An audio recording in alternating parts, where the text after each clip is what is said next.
Good evening, everyone. Welcome to the regular business meeting for the District of Squamish for Tuesday, September 20th. Hatsqualawin, Queestilukmuk, Latskoholtmish, Okameo. We are privileged tonight to be meeting on the traditional unceded territory of Squamish Nation. Motion to adopt the amended agenda, and I'll just let council know that item 6A2, the DP 580 on Centennial Way, it's under timed items, but it actually has no variances, so there's no opportunity for public comment. It just got put in the wrong place on our agenda. We're still going to leave it there, but just wanted to remind you there's no variances, so no public comment. Moved by Councillor French, second by Councillor Race. Any opposed? Motion carries. We have a couple of proclamation requests. So first up, we have Shannon White, our integrated solid waste specialist with Circular Economy Month. Go ahead.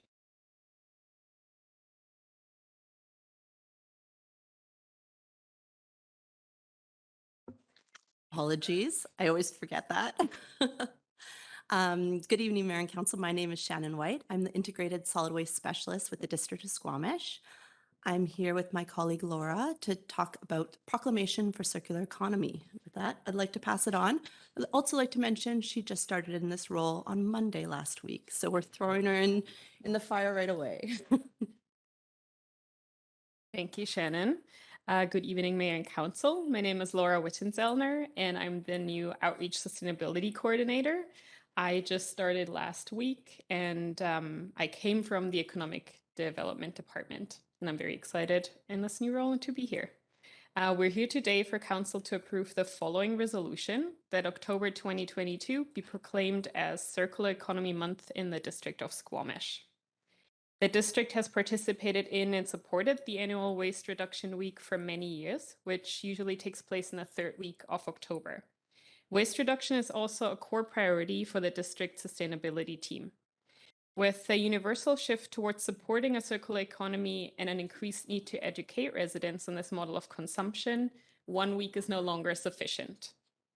A circular economy, as defined in the district Circular Economy Roadmap, is a system that aims to keep products, components, and materials at their highest utility or value. It endeavors to decouple economic development from the consumption of raw materials by describing an alternate approach in which economic growth is generated and jobs are created while reducing environmental impacts at the same time. This shift towards an increased focus on a circular economy aligns with the district's ongoing work on the Circular Economy Roadmap, the current update on the Zero Waste Action Plan, and the implementation of the Climate Change Action Plan. For October, the district will work with Squamish Climate Action Network, Squamish CAN, to execute several workshops that align with circular economy principles, such as a clothing swap and a mending workshop. These events will be supported by education on waste reduction, and they will allow us to amplify the economic, social, and environmental benefits of a circular economy. In addition, staff will be working on a communications project with Capilano University, which was in part funded by a MyTex grant. We're seeking council support to officially proclaim October the Circular Economy Month in Squamish. Thank you. Thank you very much. Council, any quick questions for this? Go ahead, Councillor French. Thanks, Mayor. Thanks for the presentation. I think I'm disguising my comment really as a question because I do want to take a jab. We witnessed how not to demolish old housing when a large development was brought down recently. So my question is, will the waste reduction and recycling opportunities education part of the month-long campaign include demolition information and some reach out to folks who could use that demolition info?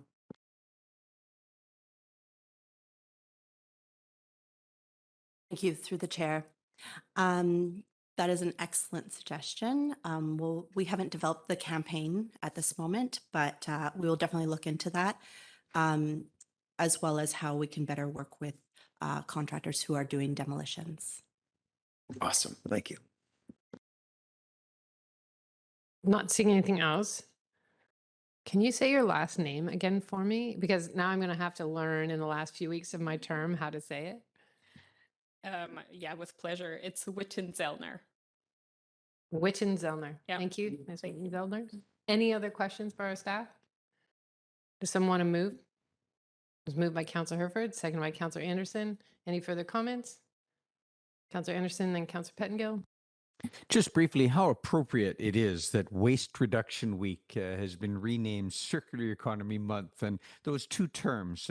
The new concept of circular economy is multidimensional and prompts new thinking and thinking about new linkages. I also wanted to mention just how appropriate it is that this events and educational campaign will be partly funded by the Solid Waste Utility Financial Plan. Putting education, it's just a small piece of that, of the $2,000 component, but how appropriate it is that education be solidly placed within that plan. Thank you. Go ahead, Councillor Pettengill. When I joined council, I don't think I realized how much exciting and important work we'd be doing in terms of solid waste. So I want to thank you very much for bringing this forward, and happy to support it. Councillor Stoner and then Councillor French. Thank you. Also very happy to support this proclamation. We're not going to achieve our zero waste goals without advancing the circular economy. And I feel how appropriate that have been able to move you from our economic development team so that we can start looking at other waste as an economic driver as well. So I'm happy to support the proclamation. Thanks for being here. Go ahead.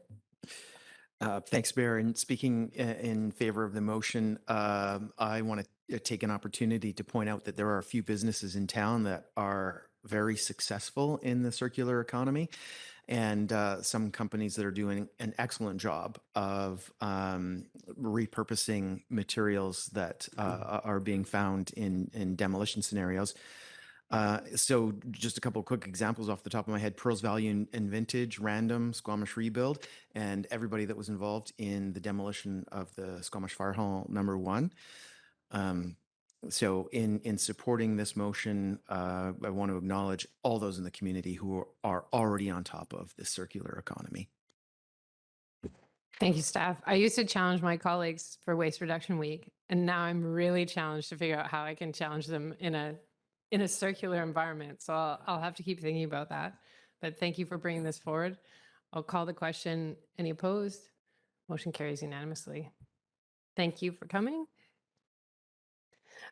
So we always love it when our community joins us in council chambers, and we do have members of our community here for the next proclamation request. And I believe Brandon is here to speak with us, and just come up to the podium.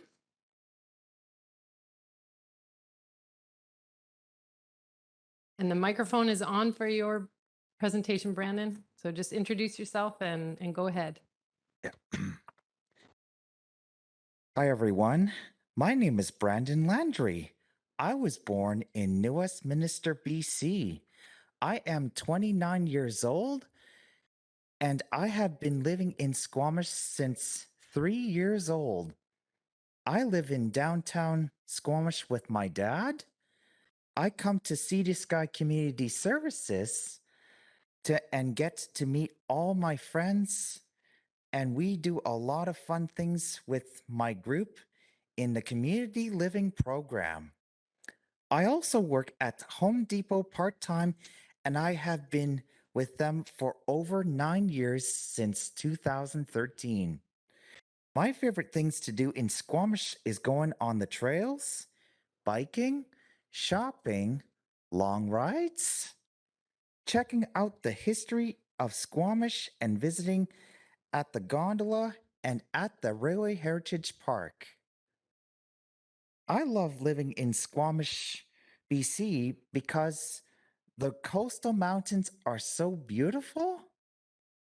Everyone is so friendly and kind. The activities in downtown are so fun. Some of of my favorite things to go to are the concerts, the farmers market, Logger Sports, Sikh Festival, and check out all art displays. But most of all, I feel happy to live here and call it my hometown.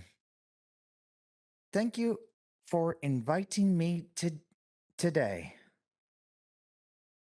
Thank you, Brandon.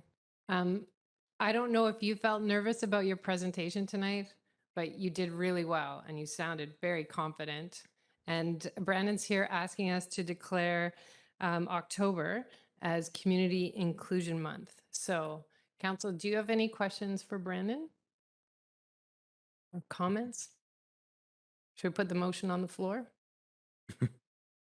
Moved by Councillor Stoner, seconded by Councillor Reyes. Go ahead, Councillor Stoner. I want to thank you so much for coming here along with some of our other community members and for speaking tonight and reminding us the importance of creating a community that is inclusive of everyone. And the list of the things that you love to do are the same list of things that I hear from every person who's decided to make Squamish home. And I just hope that through the month of October, we can really shine a light on how we work better together to make sure that this is a place where everyone can feel like it's home for them. And I'm happy to hear that it feels like that for you. And I hope that we can spread that more broadly. Thanks for being here tonight, Brandon. Councillor Pettengill? Yeah, thanks very much for the presentation. Brendan, I don't know if you remember, but we spoke Open Streets Day and you're telling me about your bike. I believe it's a Brody. And so we had quite a long conversation and yeah, I'm very happy to support this. I'm glad that we have a community with all sorts of people and different interests and just so happy that you're excited to be here and that you came to speak to us. And I am happy to support this. So thank you. My pleasure. Councillor French and then Councillor Herford. Thanks, Mayor. Speaking in favor of the motion and just simply wanted to thank and acknowledge the folks who are in the gallery tonight to support this motion and Inclusion Month.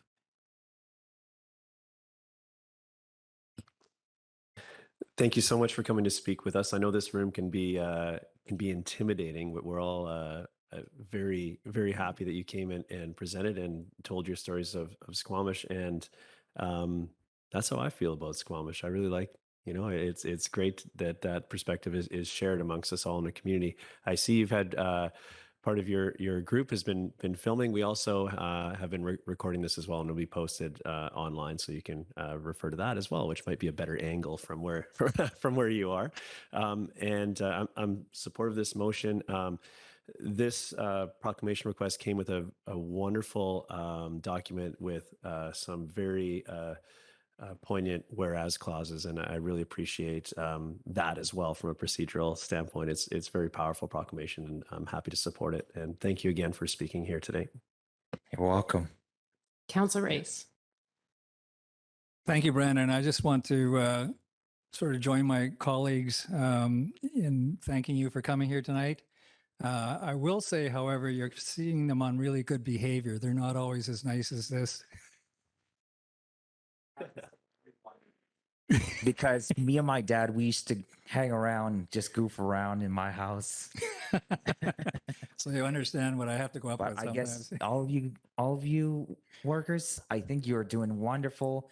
You're still the most kindest service that you are for every one of you. Thank you very much. And I was just thinking that, like Councillor Herford, I mean, the reasons you're enjoying Squamish are the reasons I enjoy Squamish. And I'll look for you the next time I'm at Home Depot. Thank you. You're welcome. Thank you very much for coming. I agree with Councillor Herford. The request and the whereas clauses are a real reminder that we have to always be thinking not just about how we experience the community, but about how people from different backgrounds and ages and experiences, how they all experience our community. And so it's important that we have these months so that we think more broadly than just about how we go about our day in Squamish, but how that might look and feel to other people. So I really appreciate you being here, Brennan, and you can see the support from my colleagues, and we look forward to hearing more about this month as we move into October. So thank you for bringing this to us. I'll call the question. Any opposed?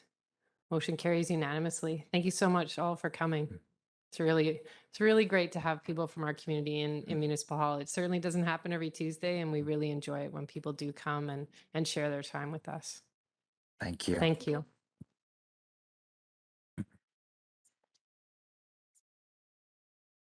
So we're on to item 4, consideration of unscheduled public attendance. This is anyone in chambers or participating online who feel they have an issue that cannot wait 2 weeks until our next regular business meeting. Not seeing any hands in Municipal Hall. No hands on the WebEx app online, so we'll move on. We don't have any public hearings tonight under item 5. Under item 6, community planning and infrastructure, we do have a section 57 notice for 41307 Horizon Drive. I'll turn it over to our building staff to introduce themselves and the issue at hand. Thank you.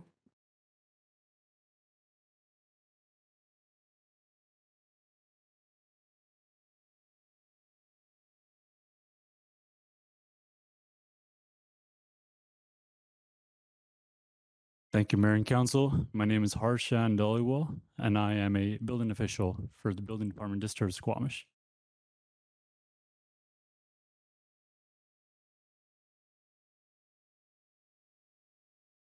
This is a enforcement file for 41307 Horizon Drive. The objective today is to bring the property located at 41307 Horizon Drive into compliance with the building bylaw and zoning bylaw.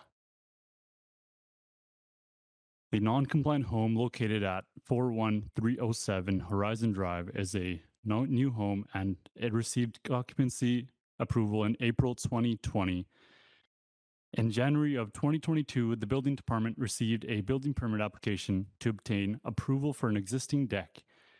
The application was received, and it was made clear the work was undertaken without required permits and could not be permitted or approved due to building and zoning bylaw non-compliance. Here I have shared 2 pictures from the deck, and you can see the non-compliance from the side yard setbacks as the posts are sitting on top of the property lines. And here is a survey explaining the exact measurements from the property lines and the non-compliant projections onto the setbacks.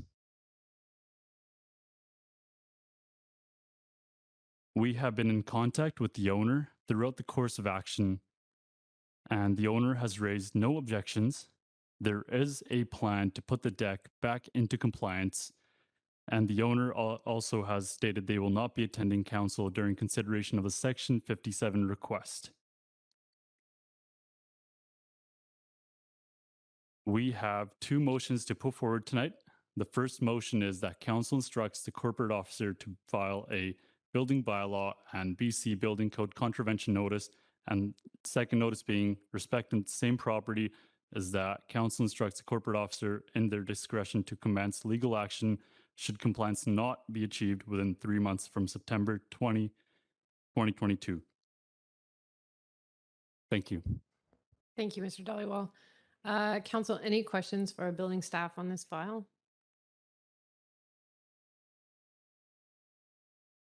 So just to be clear for me, the house was permitted and approved and didn't have that full deck projection in 2020.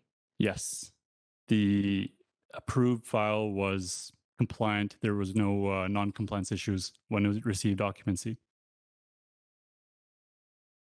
Thank you.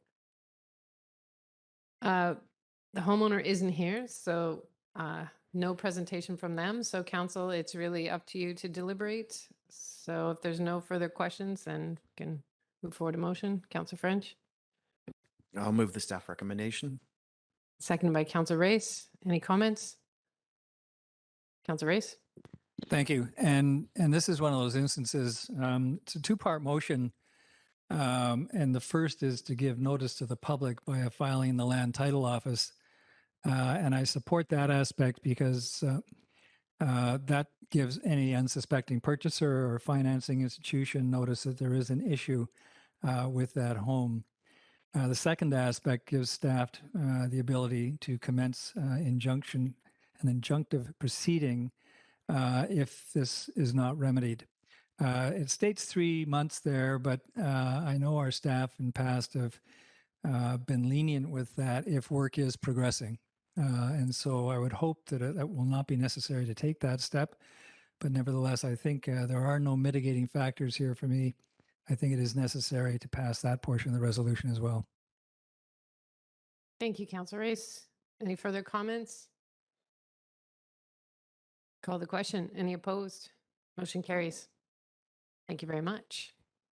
Thank you, Mayor and Council. All right, we're on to 6A2. This is the development permit number 580 for 1940 Centennial Way, Phase 1. We should be awaiting Ms. Phil. Is that right?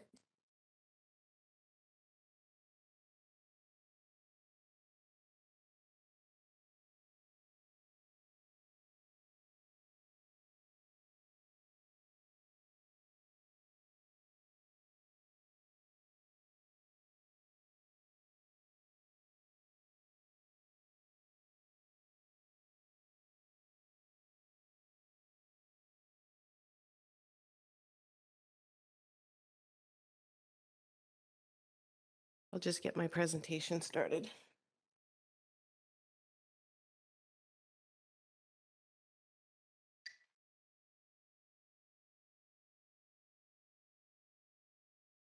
When you're ready, Ms. Phil. Yeah. Good evening, Mayor and Council. My name is Asia Philp, planner with the Community Planning Department. And tonight I'll be presenting development permit application at 1940 Centennial Way.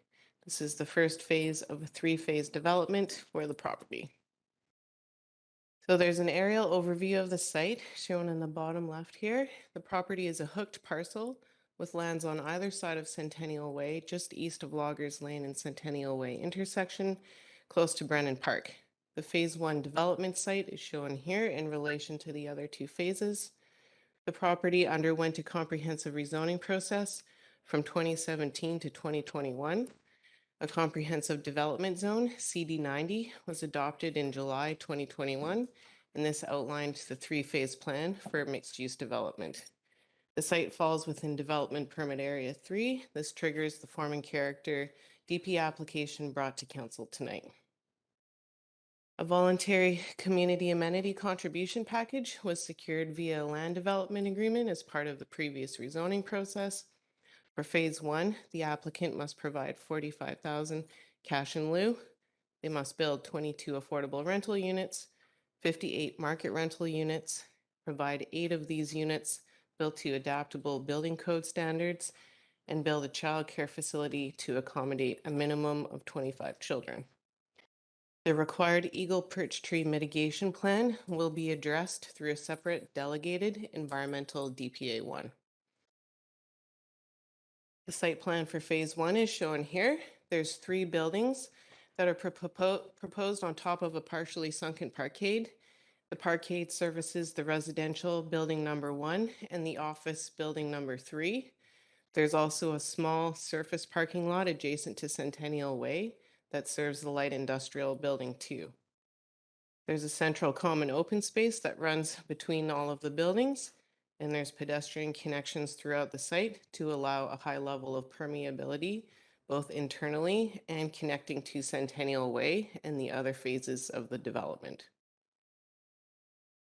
The residential building 1 is a 5-story apartment building containing 80 residential units in total. So 58 of these are the earmarked market rentals and 22 are the affordable rental units. Both the market and affordable rentals will be secured through housing agreements. These are currently in process and we will bring them forwards for initial readings in the near future. The units range in size from 1 to 3 bedrooms, 550 square feet to 880 square feet. Building 1 provides private patios or balconies for each unit and has a 750 square foot indoor amenity space for residents, and this connects out into the common central open space. Building 2 is a one-story light industrial building with second-story mezzanine for each unit. It's shaped like a hockey stick, and the 2 units that are at the end, so that's the blade of the stick, that front Centennial Way, features large patios, and these are envisioned for potential future brewery site or similar use to activate that area of Centennial. Building 3 also fronts Centennial Way. It's a 4-story office building. This contains the 2,400 square foot childcare facility at the ground level and has a separate entrance to that facility as well as attached outdoor space. There's also covered bike and stroller parking provided for the childcare facility. The publicly accessible common open space for phase 1 is shown here highlighted in red, and then we have red arrows that show the pedestrian connections from the open space to Centennial and also to the adjacent phase 3 site. All of the common open spaces and pedestrian connections have been secured through a blanket public statutory right-of-way. The central open space is activated. It has several different seating areas, open lawn areas, a yoga deck, a kids' playground area, and has a barbecue and covered picnic area. So as noted, the site is within Development Permit Area 3. The Universal DPA 3 guidelines are in the report package, but I'll highlight a few of the form and character aspects here. The development has multiple cladding and color treatments across the 3 buildings, and the architectural design goal here was to ensure that the buildings looked related and cohesive while still providing distinct identities for each building. At grade, the light industrial and office buildings feature wood detailed canopies to provide weather protection and also bring warmth and some visual interest at the pedestrian level. And generally, the design as proposed meets DPA 3 guidelines. There's some additional renderings of the central common open space shown here. So clockwise from the top left, this shows the covered picnic area. The top right shows the open lawn area and also shows the back of the residential apartment building 1. The bottom right is another angle of the picnic area, and you can see the yoga deck in the background. And then the bottom left is the open lawn area that also shows the back of the light industrial building. And this image shows the proposed development and streetscape from the perspective of pedestrian along Centennial Way. The Centennial fronting units of the light industrial building 2 are designed to open to the street and have those large patios. The partially sunken parkade has been screened with plantings along Centennial, and you can see that there's several pedestrian connections from the site down to the future multi-use pathway along Centennial. So for public engagement, the project was posted to the online development showcase. Development sign was posted on the site. No public comments were received and no public information meeting was held. And the formal staff recommendation is that the district authorized development permit number 580 at 1940 Centennial Way, subject to payment of phase 1 CAC cash and lieu. And thanks for your time, and I'll pass it back to the chair. Thank you, Ms. Philp. I've got Councillor Race. Thank you. In the report, it talks about just the transfer of part of one building to another building. And I was having difficulty following it with diagrams in the report. Could you explain that with the overhead a little bit, perhaps? Yeah, definitely. I think when I looked at the report, the graphic had been messed up, so I'll try to, I did port it onto this slide. So this should show a bit more clearly than the report. So in the rezoning proposal, the office was stacked on top of the light industrial building, and they shifted the density, the office floor area to the office building that was proposed so that it's all contained as office in the one building number, which is building number 3 now.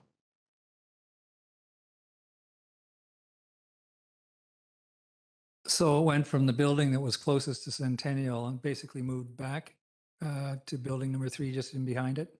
Exactly. So there was no change in the overall floor area of the office. They simply moved that floor area from the industrial building 2 to building 3.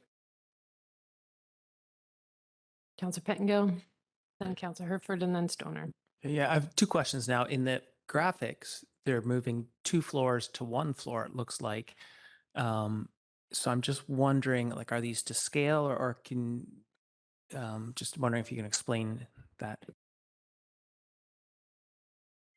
There was no change to the floor area that was provided between rezoning and DP. They've simply, the buildings were different footprints. And so this is the way that it worked out. They added an extra story to the larger office building. Okay, thank you. Now, just looking back to last year, we secured some energy source expectations in the land development agreement, but it's not mentioned in the DP here. We have later on in our agenda, we are capturing the energy requirements and we're doing a correction to a DP from a few weeks ago.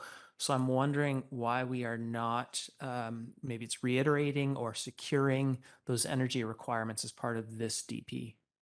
Yeah, so through the chair, the rezoning secured no gas for phase 3 townhouse, the townhouse phase. It did not secure it for the other 2 phases.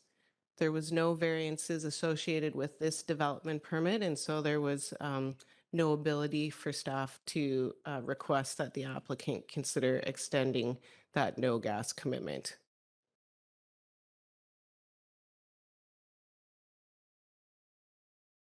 So just so I'm clear, then there are no townhouse because in from last year it says it talks about the energy source for phase 2 and 3 townhouses, no gas or cooking in any townhouse units, full stop. So there's no townhouse units here. Is that Correct. This is phase 1. Councillor Herford. Thank you. I think this question might have answered itself with the last bit, but it just wasn't specifically asked because with the move of the office or consolidation, I guess, of the office space into the one building, if the square footage of the office provided didn't change, then the parking under associated with is up to the right standard, and there was no change to that. And does it still work operationally? That because perhaps the distribution was different previously, or can you speak to how that looks? Yep, for sure. So there was no change in the floor area.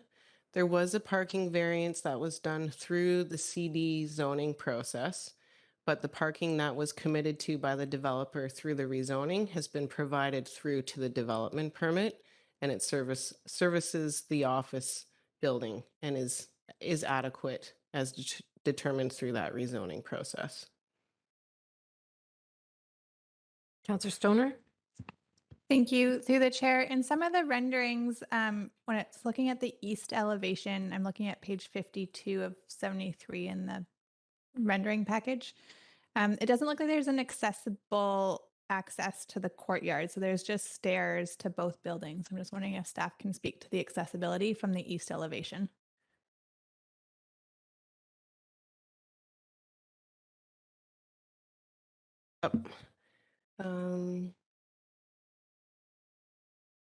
Actually, I'll go this way.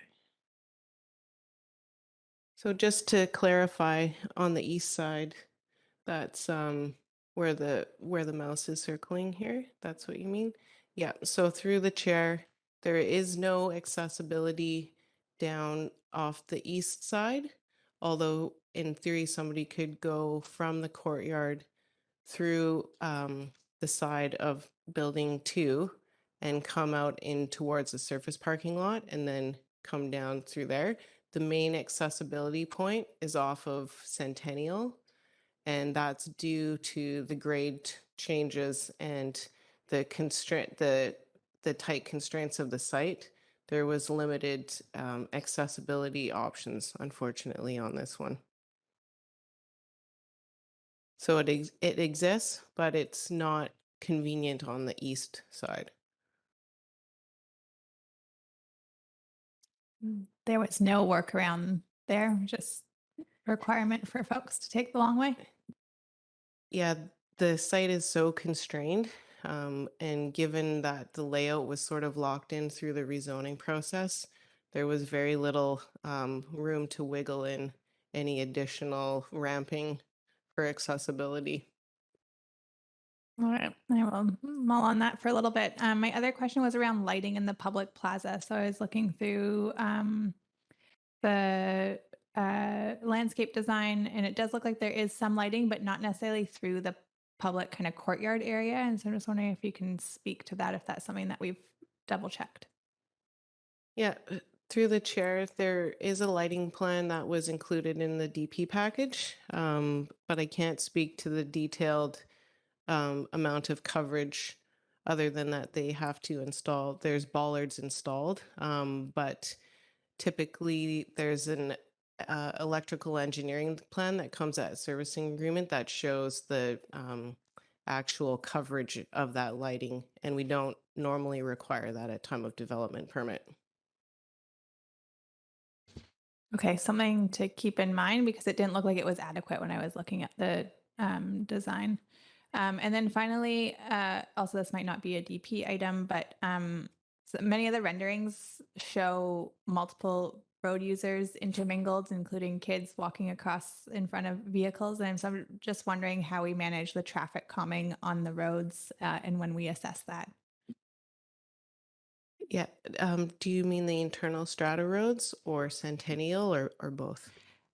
Predominantly, actually, the strata road that was in the rendering. I think the Centennial work comes later in the phase development agreement, if I remember correctly, but mostly that strata road.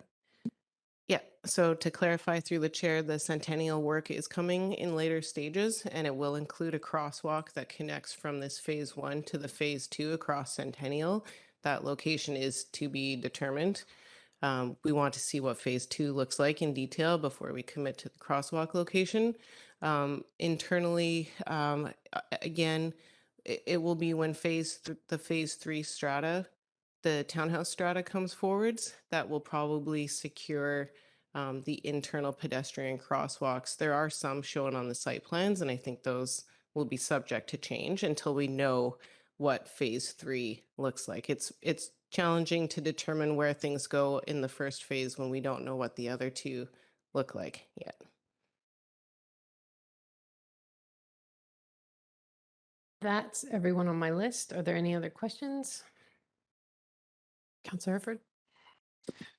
Thank you. This accessibility question sort of sticking with me, where often when we look at rezoning, we're asking questions that are maybe more appropriately handled at DP. And now we're at DP and we're having this this glitch. I'm just curious where it's best to catch this. I see that it's an issue here. It's a constrained site, and we did approve rezoning, but we're having a challenge, particularly with accessibility, where we needed a more detailed design to really be able to pick it apart. So, yeah, is there policy somewhere that we should be working on? Like, how? I'm just wondering how we got here in the general sense. I understand that there's not room or maybe a lever to move at this point to achieve it, but it is a bit frustrating because quite often we get going too far at rezoning, and we get told that it's going to come back to us that'll get handled at a later phase, and this is that later phase. Yeah, through the chair, I mean, we do have accessibility DP guidelines. And I think this is a site-specific situation where things really were tight and they needed to provide all of the affordable and market rental that we wanted, give us all of the employment space that we asked for and the childcare. And at the end of the day, because of the height, like there's a full story kind of with the parkade, it's the grades that are the challenge here. The applicant did try to do the best they could, and we pushed them to make a really nice accessible connection off of Centennial and the mixed use pathway. But the connections to phase 3 to the townhouses are definitely lacking on that east side. If there's anybody who wants the accessibility living in the rental apartment, they can also just take the elevator down and come out on that lower grade, but that's only if they're living in that apartment that they would use that function. Thank you. And the east side, in my mind, does represent sort of the back of the development, and often laneways have strange access points and so on. But so Yeah, thank you for that explanation. And I see there's reasonable access through the front, but I just sort of, maybe not on this specific issue, but on other issues where we've gone into detail, we get sort of told that we're going to be able to handle that at DP. So it's sending a little alarm bells for me, but I appreciate the explanation and accept that. Thank you. Councillor Payne, yeah. Just, following on this discussion, can you clarify where the waste, remind me where the waste management area is relative to the sort of accessible areas of the site are? Yeah, through the chair. So if you can follow my mouse on the screen, the accessibility areas here off of Centennial, there's two waste locations. One is internally in the parkade that surfaces, or sorry, there's three. There's one in the parkade that serves the office building that you can't see on this site plan, internal to the parkade. There's a second one that services the lead industrial building that's at this northeast corner. And then there's a third that is also in the parkade that serves the residential, but it's accessed, GFL will access this off of the east side of the residential building, kind of underneath the courtyard and the residential building. So there's three separate waste areas. Okay, and then, thank you. In the guidelines, we ask for 10% of the units to be accessible, and it says we meet that guideline. But where are they in those units in relation to the accessible entrance? Yeah, through the chair, they're all on the first level of the residential building.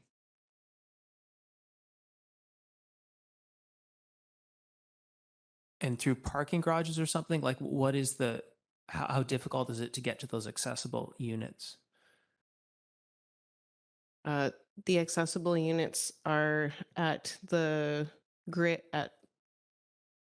ground floor of the residential building, which then backs onto the parkade. So they don't need to go up in the elevator to access either the parkade or the front door of the residential apartment building.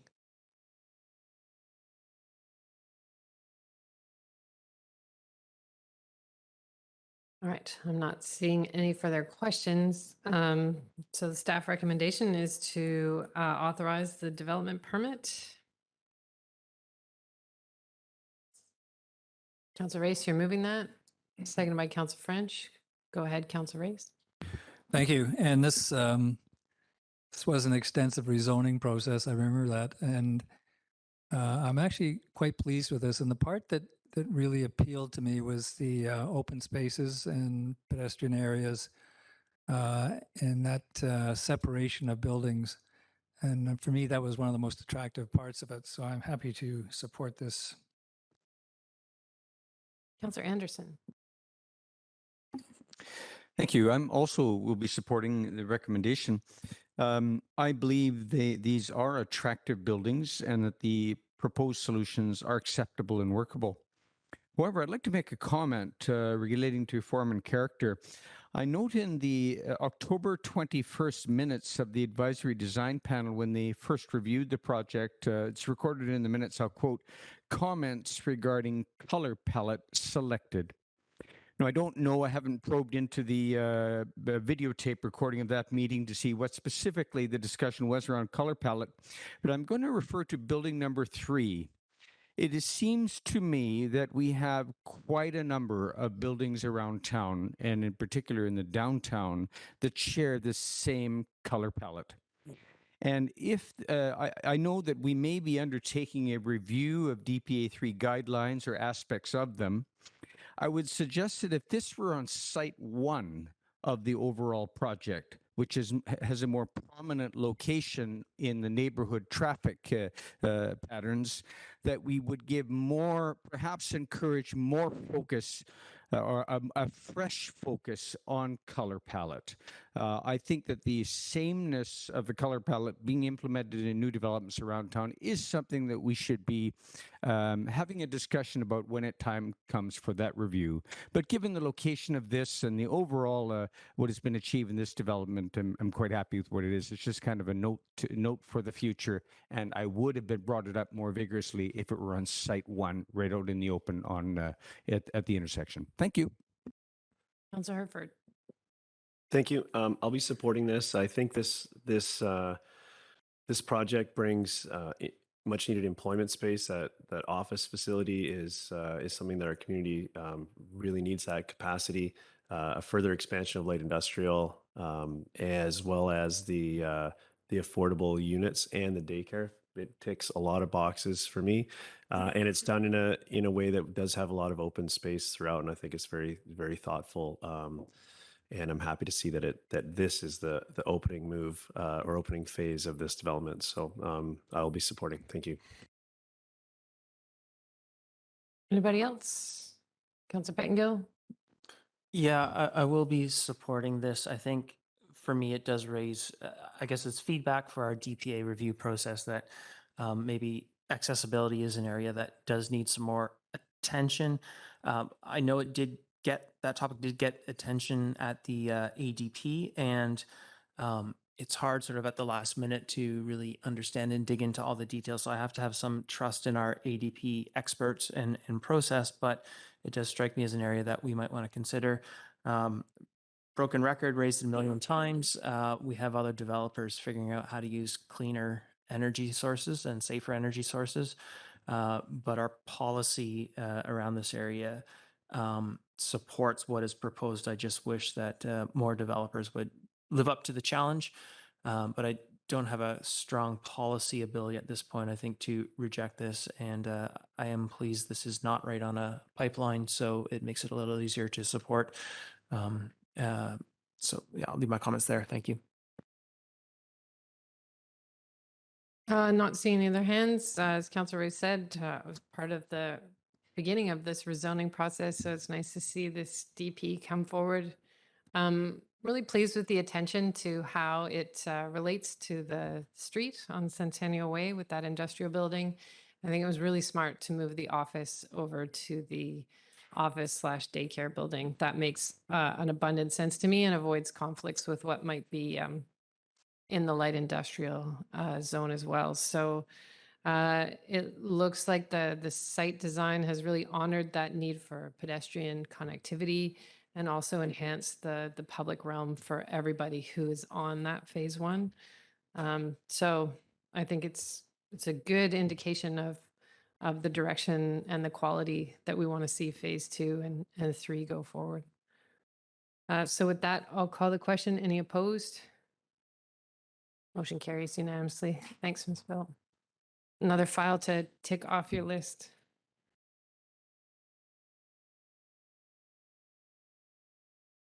Council, next up is item 7, our consent agenda. So if there's anything on which you are in conflict in this agenda or anything that you feel should be pulled for debate or voted on, now is the time. Councillor Stoner. I'd like to pull letter B1.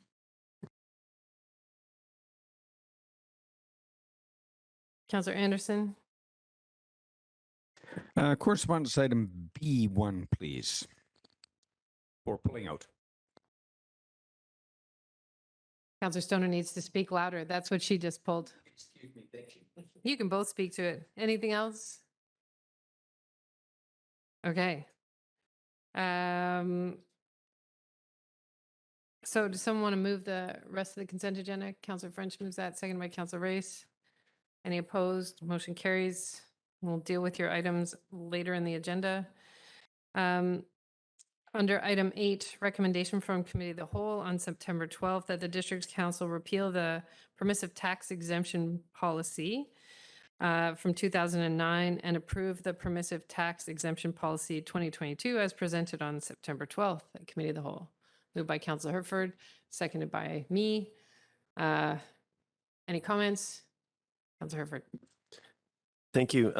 I think this is a great example of finding all the levers and all the tools in the municipality's toolbox to support our affordable housing endeavors. And I look forward to the forthcoming discussions around how we use or don't use this policy. But it's nice to know that we now have this tool should it be deemed appropriate to use to support our affordable housing. Thank you. We'll call the question. Any opposed? Motion carries. All right. Does anybody need a 5-minute break before we do first reading? Yes? All right. 5-minute recess, and then we'll move on to 9A1, which is District of Squamish zoning bylaw for 3rd Avenue.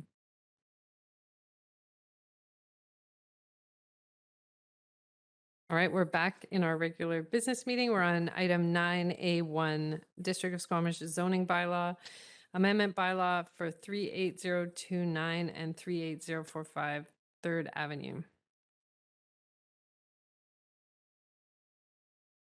Good evening, Mayor and Council. Again, my name is Asia Philp, planner with the Community Planning Department.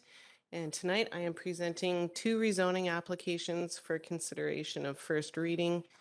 The first application is for 38029 to 38045 on 3rd Avenue and includes 3 lots on the west side of this block.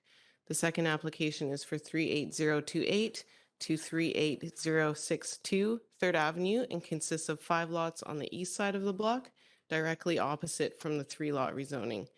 Both applications are seeking to rezone from residential 2 or RS2 to a comprehensive development zone that is based on the C4 zoning. And then, as mentioned, the west side is the 3 lots located mid-block along 3rd Avenue, and the east side is made up of the east side zoning is made up of 5 lots directly opposite the west, still mid-block along 3rd. Both are shown on the aerial photo here. And the current zoning of the lots is all RS2, except there's 1 lot that is already zoned C4, and the OCP land use designation for all the subject properties is downtown commercial center. This applies to the central business area of our downtown and is meant to be the primary commercial area for Squamish. And the site also falls within DP areas 3 and 5. So at the July 12th Committee of the Whole, Council provided the following comments summarized here regarding the proposed rezonings and directed staff to work with the applicant to resolve comments prior to consideration of first reading. Key Council suggestions were to break up the massing of the eastern building, incorporate more common outdoor space into both proposals, including consideration to activate the rooftop spaces, and also to consider going full no gas for the entire development. So I'll run through the proposals and the changes that have been made following this COW meeting. So the west side application proposes a 6-story mixed commercial residential building with commercial space at grade, a 2nd-level parkade, and then 4 stories of apartments above. 20% employment space is proposed. There's 45 residential units.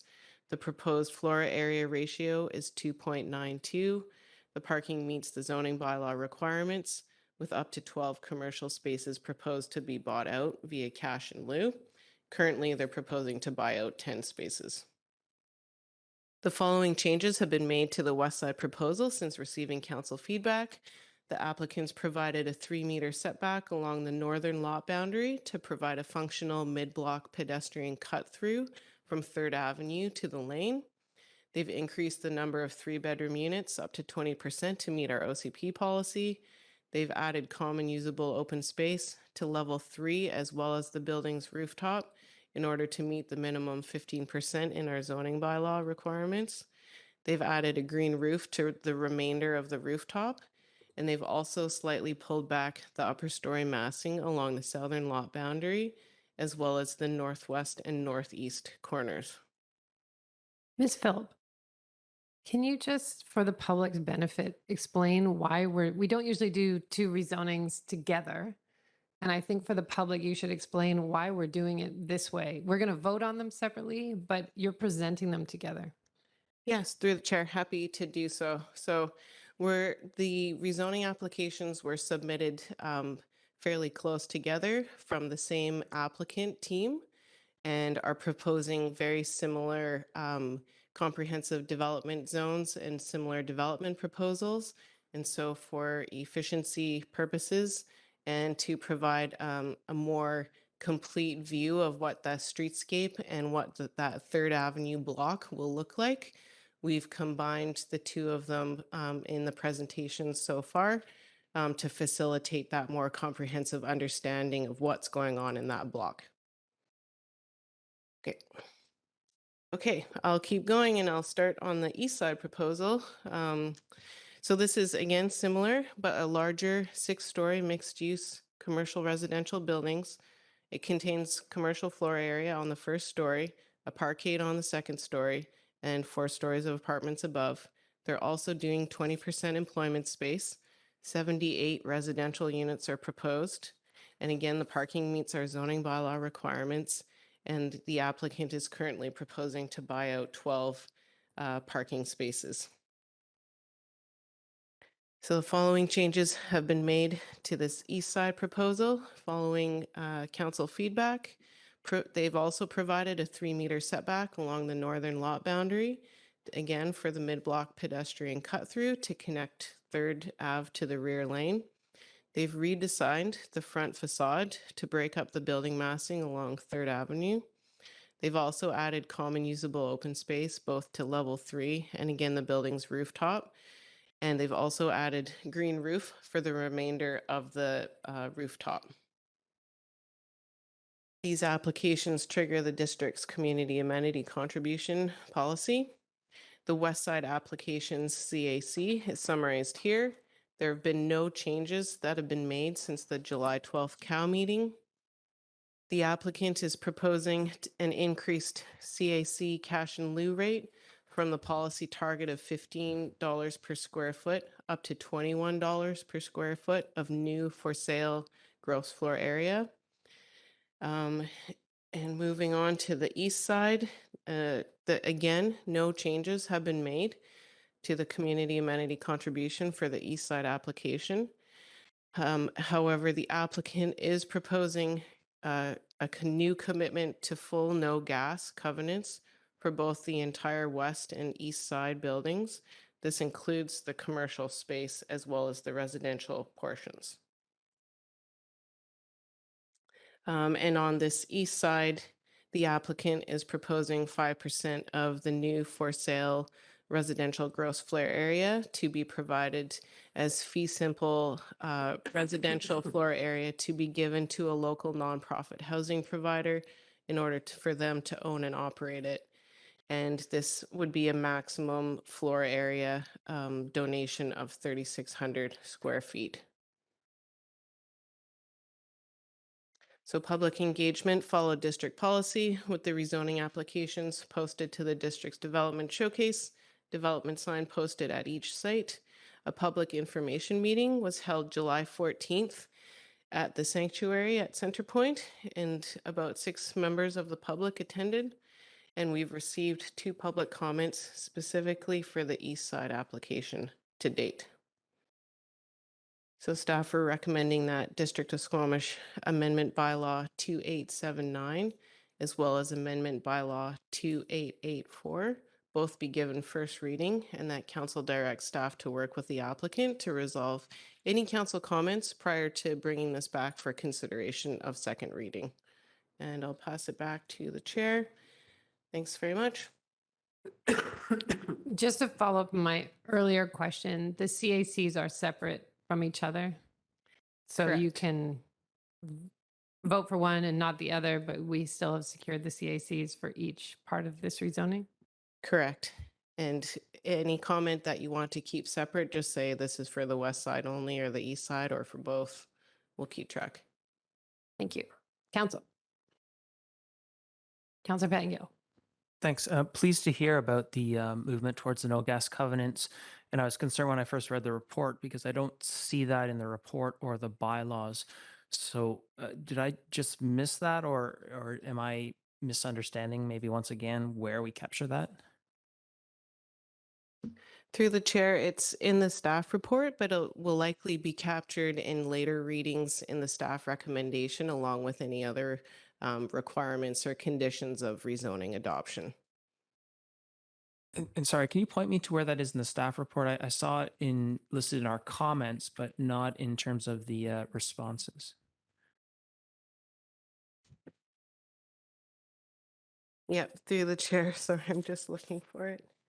It's on the very bottom of page 5 of the staff report.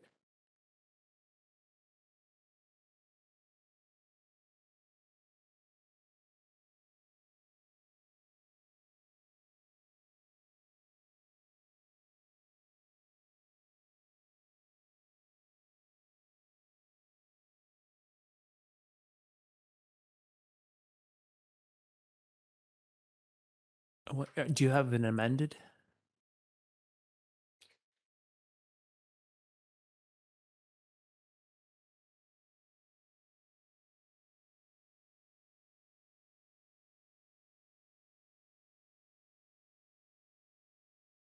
Any other questions?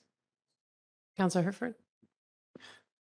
Thank you. What is our current definition of green roof? I was happy to see it included, but then I just wanted to double check that exactly what that means in this context, or what our understanding of that definition is at this point. Yeah, through the chair. So we don't have a zoning bylaw definition of a green roof, but we get the details at the time of development permit, where staff check to see that it is indeed one of the typical green roofs. Usually it's like a sedum type planting with all of the appropriate growing medium and drainage associated with that. Thank you. In some cases, my concern is that in some cases, some sort of like raised plant beds were sometimes are on the fringe of green roof, and what I'm thinking is exactly what your definition. So I appreciate that that's where we're going there. Yeah, and just to further clarify, this developer has experience. They built the green roof at the main, which we've inspected and is indeed a true green roof. Thank you. And then I had a question around on the list of feedback we had last time was the functionality of the commercial space. And was there any substantive changes to that in between? I didn't. Yeah, through the chair, we've clarified where the low headroom areas are, and they're shown on the plans, and it's been confirmed that it's a very small area, still with like a 6 foot 4 inch headroom, which could totally be used for storage or something. So it's not completely unusable floor area. Yeah. Thank you. And then I think maybe my final question. I've been speaking with some people that in the restaurant industry around the no gas covenants, and the sort of the caveat that they can make it work is that there's a appropriate amount of power available to do so. So when we do the no gas covenant, does it fall to the developer to make sure that the spaces, if they were to be considered a candidate for a restaurant use, is it for up to them to decide appropriate amount of power to put in, or is that something that we should be considering as we're having these covenants to make sure that these commercial spaces are operational and not having that sort of upgrade being passed to the tenant? If you follow, have we put any thought into this particular piece? I'll go first. Sure. Okay, yeah. So through the chair, I think that's a great question, and we haven't captured it in any of our policy or regs to date. But I think it's something that we should put our mind to if we want to see kind of the uses that we would like to see go into these spaces. The only somewhat similar example would be the EV charging, likely in that we're seeing a huge increase in the electrical requirements for these buildings, and have been having discussions with Hydro about how to achieve that.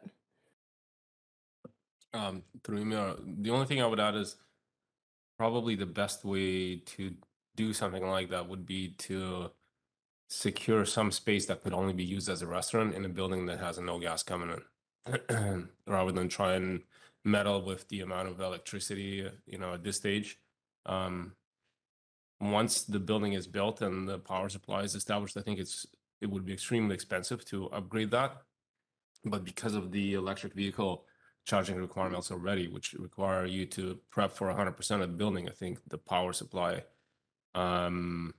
it should be sufficient in new buildings to assist. Like the commercial users are probably going to be a smaller portion of that use. Thank you. I appreciate that, and perhaps this is a part of a discussion for a future date on a different, or maybe a standalone issue, if not a future rezone or project. But I do. It kind of goes to that. In my mind, goes to the usability of those commercial spaces, just making sure that the ability to use the space sort of as intended is there, or really close to there from day one. But thank you for the explanation. Councillor Stoner? Thank you. Through the chair, when this came to us at committee whole, it was presented as a CD4 zone, and now it's being presented as a comprehensive development zone, two different ones. I'm wondering if staff can speak to the difference between what's being proposed here versus the CD4 zone. Yep, through the chair, just to clarify, I think you mean the C4 zone in comparison. Yeah, so the main difference is that desire to lock in the various setbacks.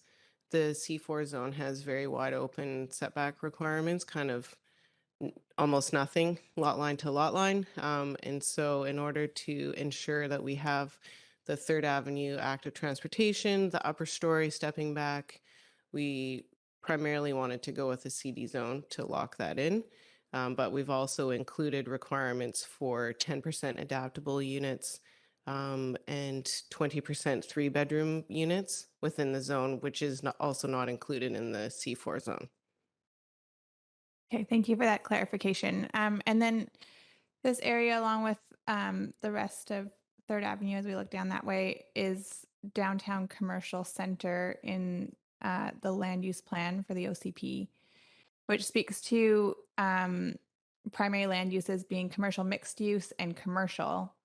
But we're contemplating a comprehensive development zone that is 80% residential. So I'm just curious how those two ideas mesh. Through the chair, I mean, I think it comes down to our policy. We've had a kind of the target of the 20% employment space for all of our mixed use C4 developments. So we're kind of just following along in that previous policy direction. But I think that there's certainly opportunity on the next review to look at whether that is the right balance for each downtown land use designation.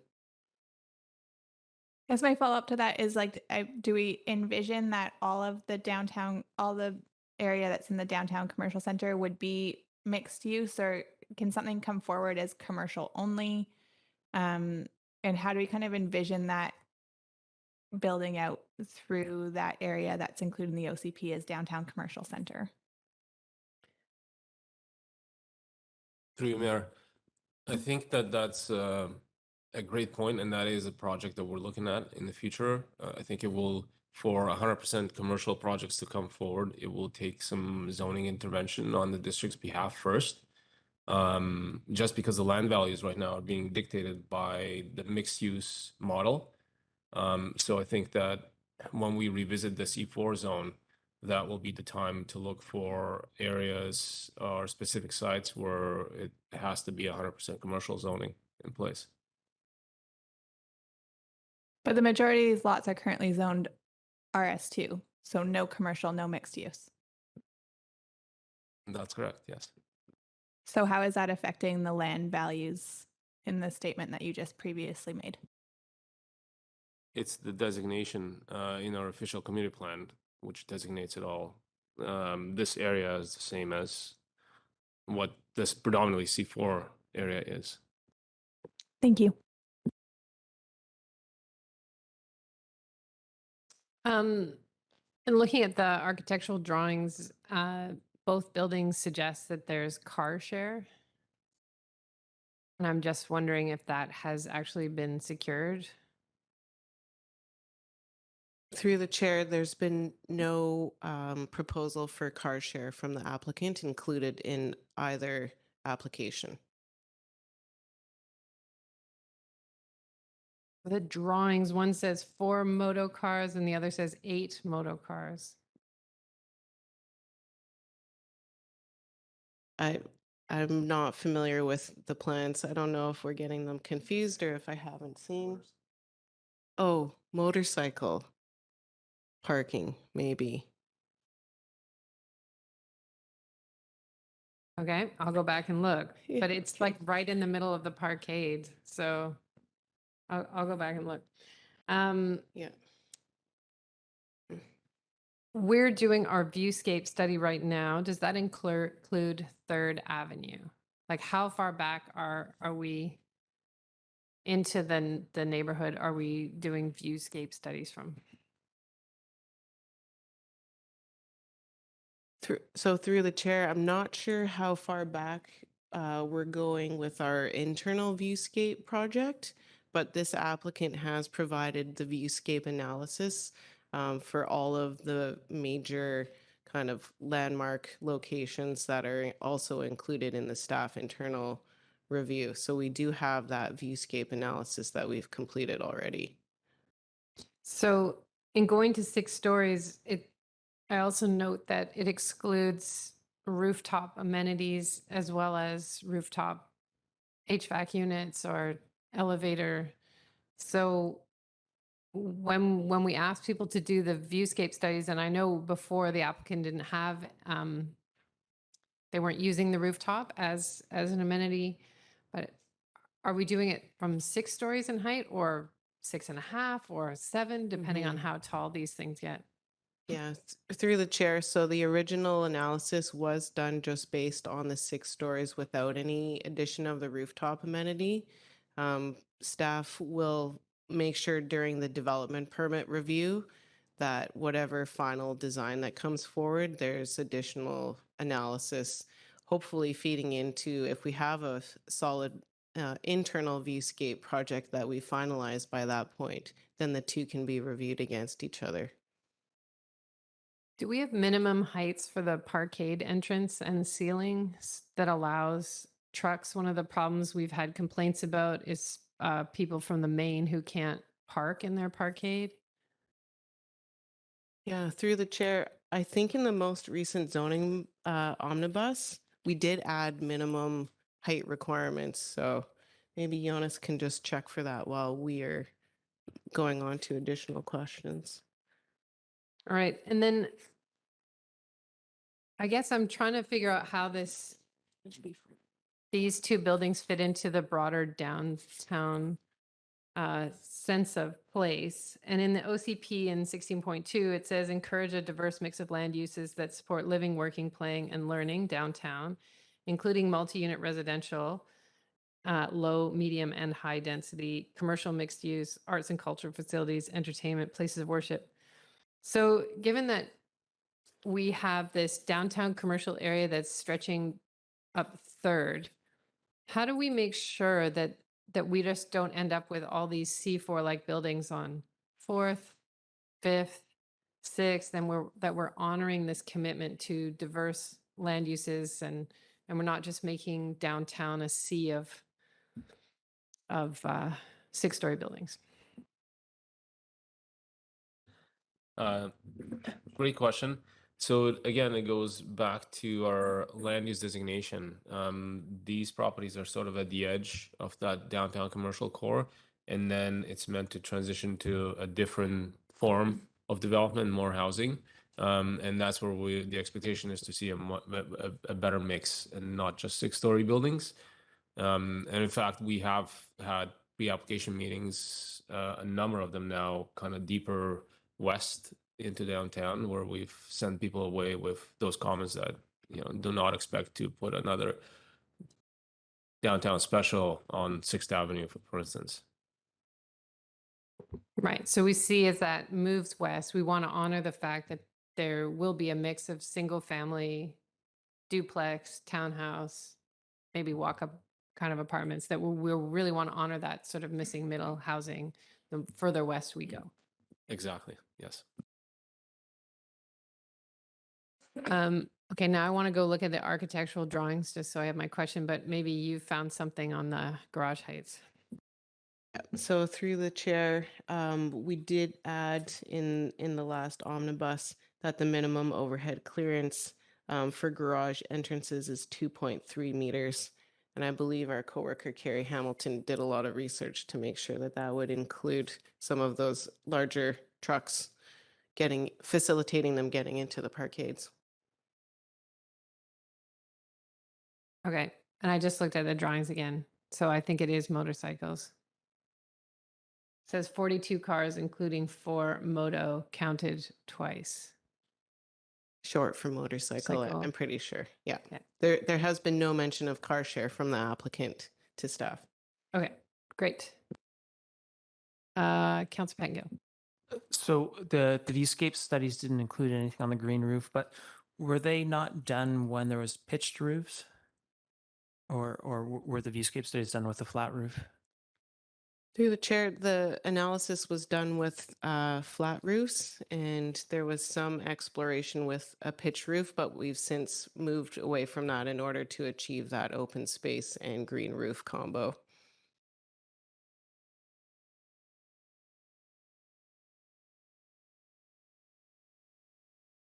Council, any other questions? Ms. Philp, can you speak a bit to the outdoor amenity area? This was an area that council asked a lot of questions about last time. So I understand there's some on the third level in both buildings. Can you just remind me, is it to the north of both buildings? Yeah, I'll just pull up a slide here to facilitate that. All right, so both of the outdoor spaces are on the south sides for both the west side and east side applications. So adjacent to the House Sound Women's Center and adjacent to the Ashlew rental building. Okay, and then the outdoor amenity space meets our requirements without the rooftop or with the rooftop? Yeah, to clarify through the chair, 50% of the minimum 15% required is provided on the level 3, and the other 50% is provided on the rooftop, so half and half split. All right, and the drawings seem to show there's tables and barbecues and covered areas on level 3, and then on the roof it just says outdoor space, but there is no nod to like what it is. So I'm wondering if you've had any discussions with them about what it is now and what it might become at DP, or if it's just to be like a place to. Yeah, through the chair, we haven't had any detailed discussions about potential programming or activation. It would be great to hear from council on thoughts of what you guys would like to see or think how those spaces should be programmed.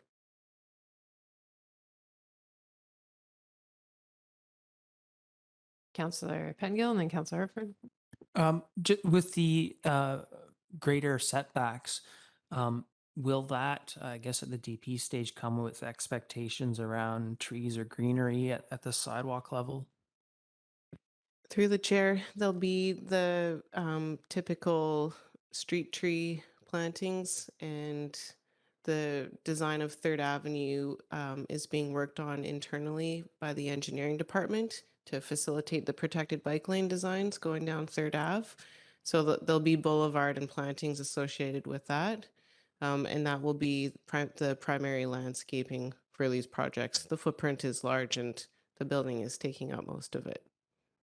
Okay, thank you. The other thing, and maybe I'm mixing up developments, but I recalled that on the on the west building, the northeast corner of the west building, I thought there was on the corner a retail space, and we had questions about the activation, but the impacts on neighbors and so on. I'm sorry if I missed it, but where have we ended up on that? Yeah, through the chair. So we're still in discussions with the applicant. They've committed to the 3 meters. Staff would like to see that space activated or at least planned to be activated down the road, if not immediately. Once the properties to the north develop. So that's something that staff's aiming to further detail with the applicant. Again, that's likely a development permit level discussion, but in order to acknowledge the inclusion of those 3 meter wide cut throughs as potential commercial space, staff would like to see some commitment from the applicant that will activate those spaces. but we are conscious of the comments from council at the committee of the whole about concern for the neighbors to the north, the existing neighbors. Thank you. Thinking about the rooftop amenity space, is this one of those situations where the electric or the equipment placed on the roof for the elevator is exempt from height, but if we required some rain coverage, there might need to be a height variance to accomplish that? I feel like we dealt with this at least once previously. Just before I go into what I'd like to see in a rooftop amenity space, I'd like to understand that bit. Yeah, through the chair. So in the CD zone, we did exempt from the height maximum rooftop patios. So those are the elevator or stairway penthouses that provide access to the rooftop. And we also included landscaping or perimeter railings. But we did not include anything beyond that for the rooftop. Thank you. I think figuring out a way to provide some sort of coverage for at least a percentage of this would greatly increase its usability for the tenants or owners of the building. And some attention will need to be paid to sort of the windproofing of as well, to make sure that that's a place that when it isn't raining, which means it's probably windy, that you can occupy it for that reason. Otherwise, the functionality of this space might just be part of this a planning exercise and not actually a usable space. So how we get there, I'm agnostic to, but I do think that it needs to have some weather protection, both from rain and from wind. And then it can function for something. And then as to what that function is, again, that can be up to the developer or maybe the strata that ends up taking control of it. But I think that having that weather shelter aspect is quite important.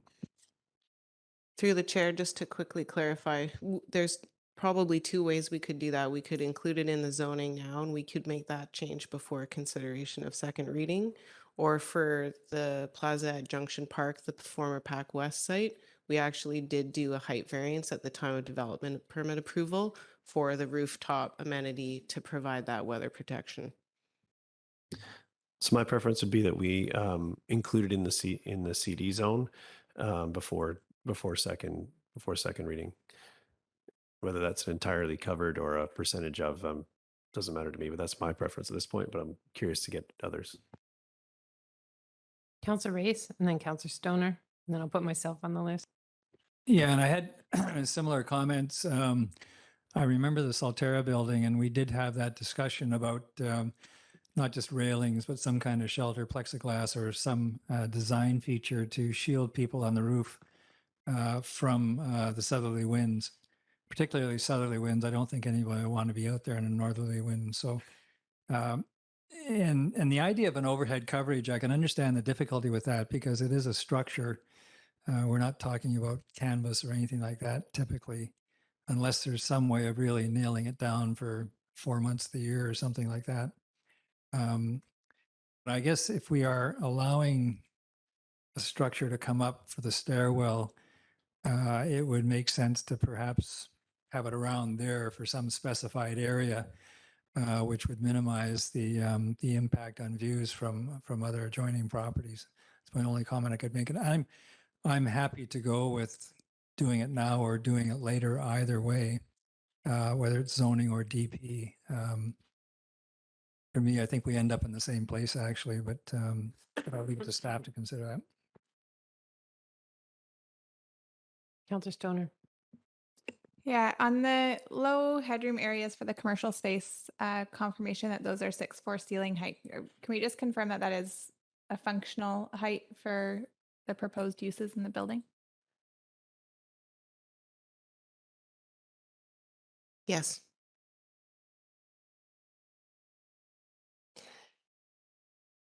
So maybe I asked this last time and I've forgotten the answer, but when we're talking about the cut through from Third Avenue, so on the east side, the larger building, it's to the north of the building, correct? For both sides, correct. But I guess if we wanted an activated space and this building abuts right up to the Ashlew building, isn't there a potential to put the cut through on the south side and then you could activate it because it would be topped by a garage and then an amenity space, and you could actually make it quite a funky alleyway between those two buildings and not disturb a neighbor to the north? Or is there something that's special about putting it to the north? Because I'm not sure there's a cut through on Second Avenue. I think this just sticks you into the laneway, doesn't it? Yeah, so through the chair, it does stick you into the laneway currently, but if there's further, the oldest buildings on Second are in line with that northern location. And so potentially in the future, there would be a continuous straight cut through to Second Avenue, or a greater chance, because if we did put it to the south against the Ashlew, then it would run into Amaji 1 development. And it is slightly closer to the west side cut through if we do it on the north side. They're not totally aligned, but they're located more in the middle of the block. Okay, thank you. And just in response to, I think it's a good idea to include any height variance in the CD zone for second reading. Because all the amenities for the common open space are being provided at the third floor, I think that the top, in my opinion, not that it matters, I won't be at the table when this comes back, but whatever, I get a voice now. I think both of these rooftops, because they're also going to be green roofs, are an opportunity to have a bit of a more natural oasis at the top of the building rather than something that's very programmed and built up. So having some rooftop trees, having just an outdoor space that is sort of peaceful and quiet, because these folks are a bit further removed from our downtown parks, not that far, but a little bit. So that's how I would see it, as a more naturalized space, a peaceful place to just go and read or sit outside with some friends, but not actually have like a party and have a big covered structure the same way that it's already available on the third floor. I think to me, they should be different kinds of spaces, not a repeat of what's on the third floor. Councillor French and then Councillor Pangio. Thanks, Chair. Just to add some thoughts to the current conversation about rooftop amenity, I completely agree that weather and element protection is something that we should have at that top height. Seating and vegetation, and this conversation has me thinking back to our Garibaldi Estates neighborhood planning conversation, where there's a lot of discussion around rooftop vegetable crops. So maybe there's an opportunity to have some kind of community garden opportunity at that rooftop that the building residents could tap into. And I like the idea of dealing with the height variance sooner than later, so in this current zoning process.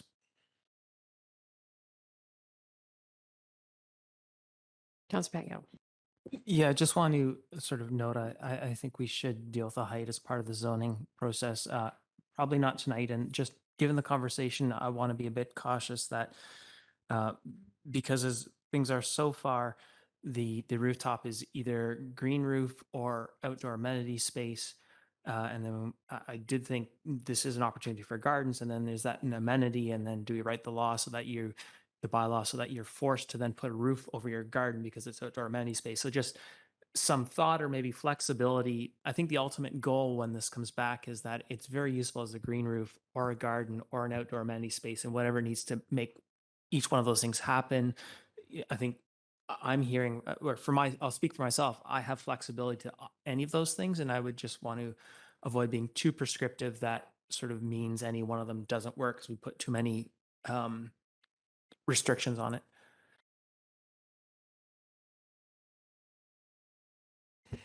All right.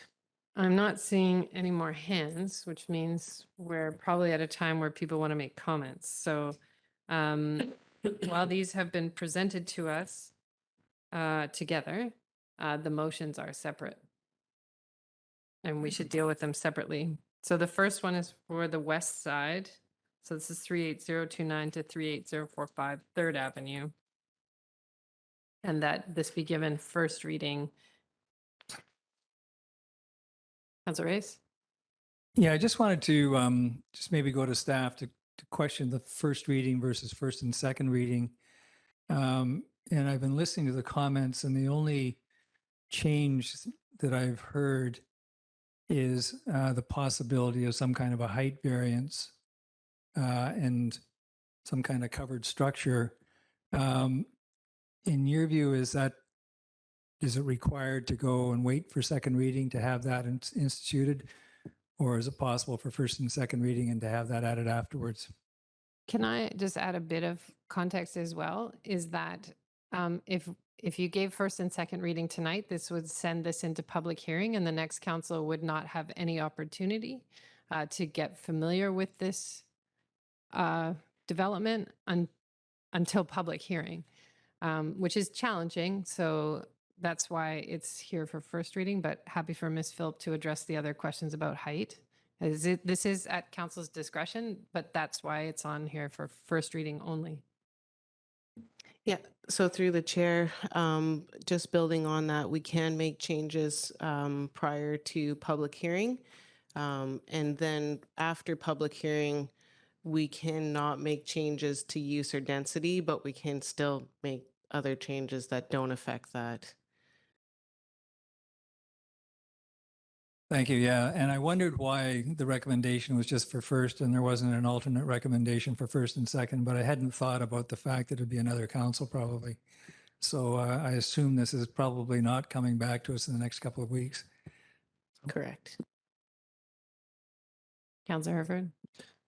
Thank you. I just wanted to clarify where we were going to put the feedback we saw today at in these. Is that we'll do each of these motions on each of the properties separately to get that, to capture those comments or to formally capture those? I would like to pass the motion, and then you can include your feedback and your comments when we put the motion in the floor. Okay, just in our package, there's a second motion that I wasn't sure how to deal with that exactly, but I'll do that. Thank you. Staff will work on the comments they hear when it's on the floor. Does anybody want to move first reading? Councilor French is moving that, seconded by Councilor Herford. Comments? Go ahead, Councilor French. When I first saw this and noted that it was only proposed for first reading, I think my initial thought was sort of along the lines of Councilor Reyes. So happy to have had that explanation, and I think it's a no-brainer to allow for first reading at this point so that the new council can deal with it at second reading and become familiar with the project before it goes to public hearing. And I think we've had an excellent conversation on this tonight. And I think out of our conversation this evening, what we have in front of us is strengthened at second reading, particularly with the rooftop amenity conversation. So I'm fully prepared to move this forward to second reading at this point. Thanks. Councilor Reyes, and then Councilor Anderson, and Herford. Thank you. And I'm supporting this as well. And pleased, first of all, with the changes that have been made from our last discussion at Committee of the Whole, particularly on the massing aspects of it and the change in some of the design to kind of break up the sort of the solid wall effect. My only comment for second reading is with respect to this rooftop issue and the height variance. And my thought around that is, and I'm trying to visualize it, and I don't know where the stairway might pop up in the middle of the roof or the side of the roof or whatever, but my thought was confining covered space to a relatively small percentage of the roof. I think about what we've been trying to do since COVID in the downtown parks and parks around the community is create covered space where people could sit outside and talk in most weathers. And I'm thinking of more or less the same thing here. And I'm not going to be prescriptive about the amount of space or percentages or anything like that, but also to set it back from the edges so it minimizes any impact it might have on views. And then we've, on several occasions, different councillors have made comments about windproofing. And it's a similar discussion, as I said, that we had at Solterra on the Solterra bill. Although I think that was the DP application, not zoning, but nevertheless, to make this space truly usable, I think that is a necessity in the downtown area for sure, on the south side at least.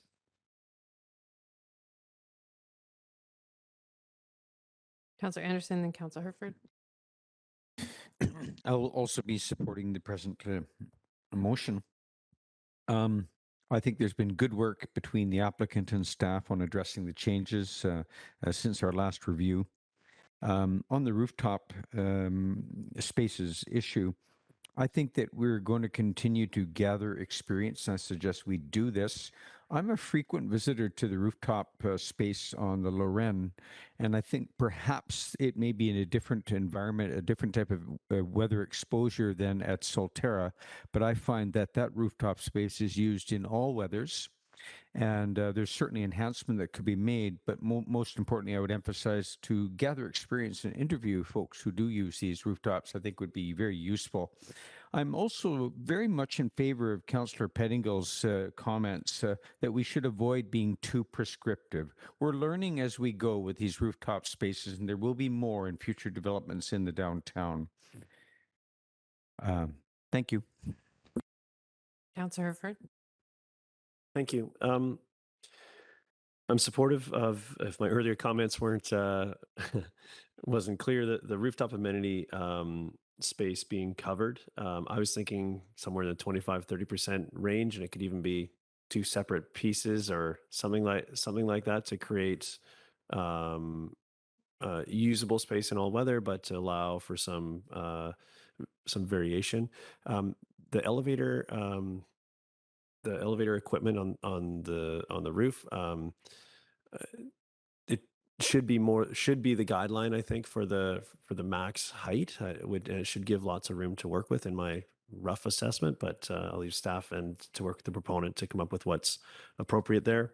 I do think wind shelter is important. We're not trying to create indoor space on the roof, but on a sunny day, that's basically a giant cruise ship. So it's really windy up there. It needs to be usable. So as to what those wind treatments are, I'm not sure what best practices are there, or if there's a suite of things that could be deployed for that. So I am quite happy with how this project evolved from when we first saw it at Committee of the Whole, and I think my comments are going to hold true across both of these buildings. I'm happy with where we got to. The mid-block cut-throughs are so crucial. I used one today when I had a short amount of time to get over to Cleveland to get some food on my lunch break or our dinner break. So it's very important to the functioning and sort of the walkability of our downtown with our strangely shaped blocks.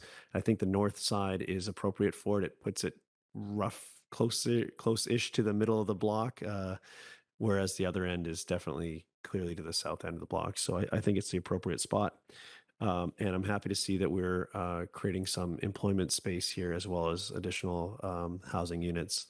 And I would like to, the units dedicated to affordable housing provider is exceptional, that those freehold affordable housing units are crucial and are very valuable to those working in that space, and not just by mandating their creation as we do through other policy, but it being freehold to that group is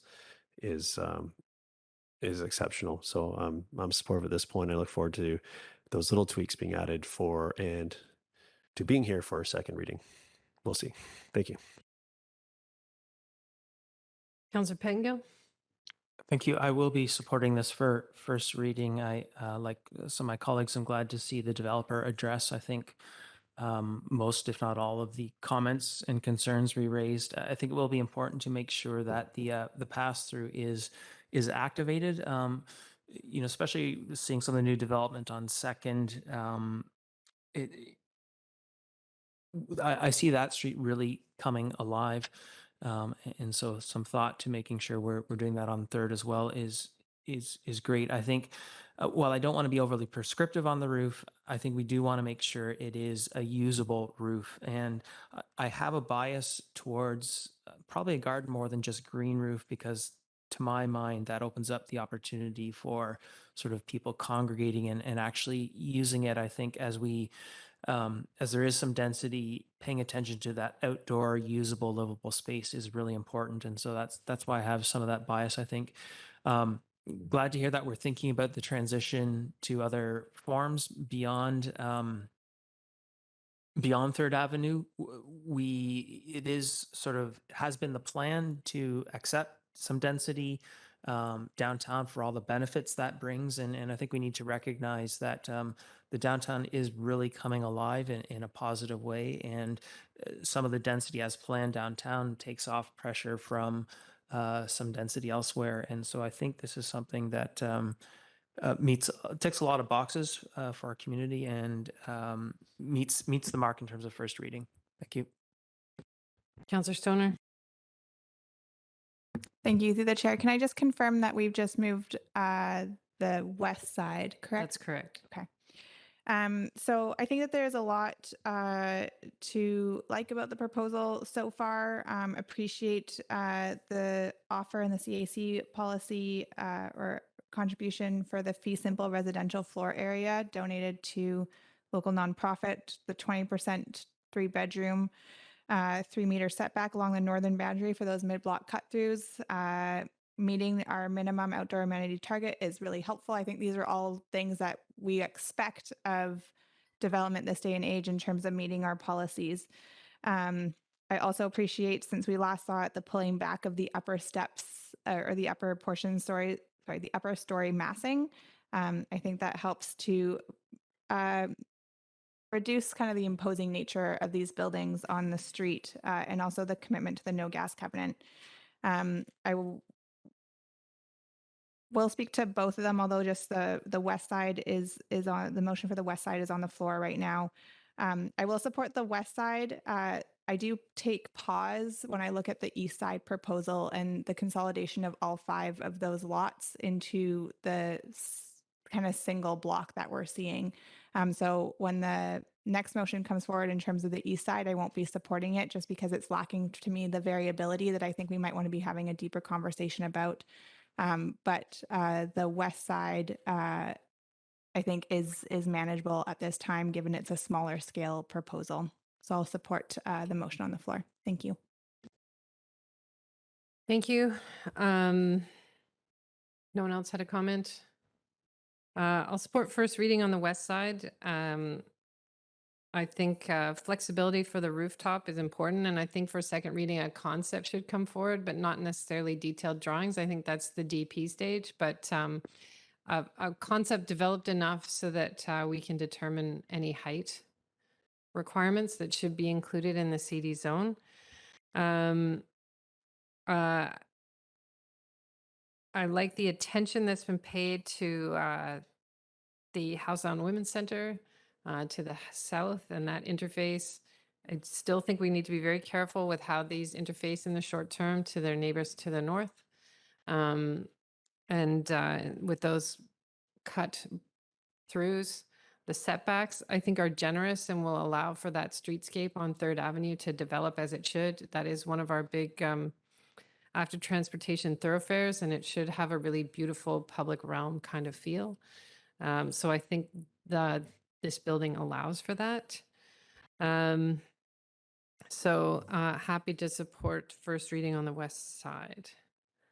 Call the question. Any opposed? Motion carries unanimously. Does someone want to move first reading of 38028 to 38062 3rd Avenue? Moved by Councillor Herford, seconded by Councillor Race. And go ahead, Councillor Race. Thank you. Well, my comments previously were actually directed at both buildings, except I forgot a couple. So these comments are also directed at both buildings, and particularly around these cut-throughs. And I think the north side of these buildings is the correct side for these.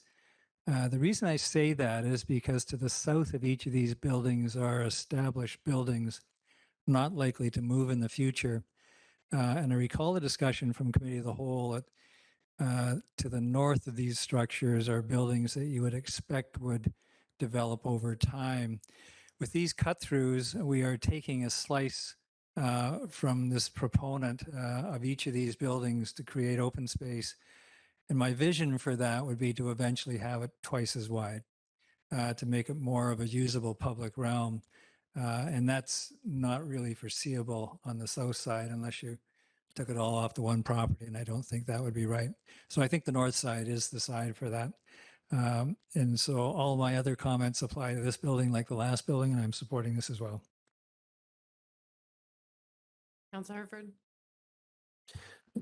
Thank you. I'll be supporting first reading on the the East building.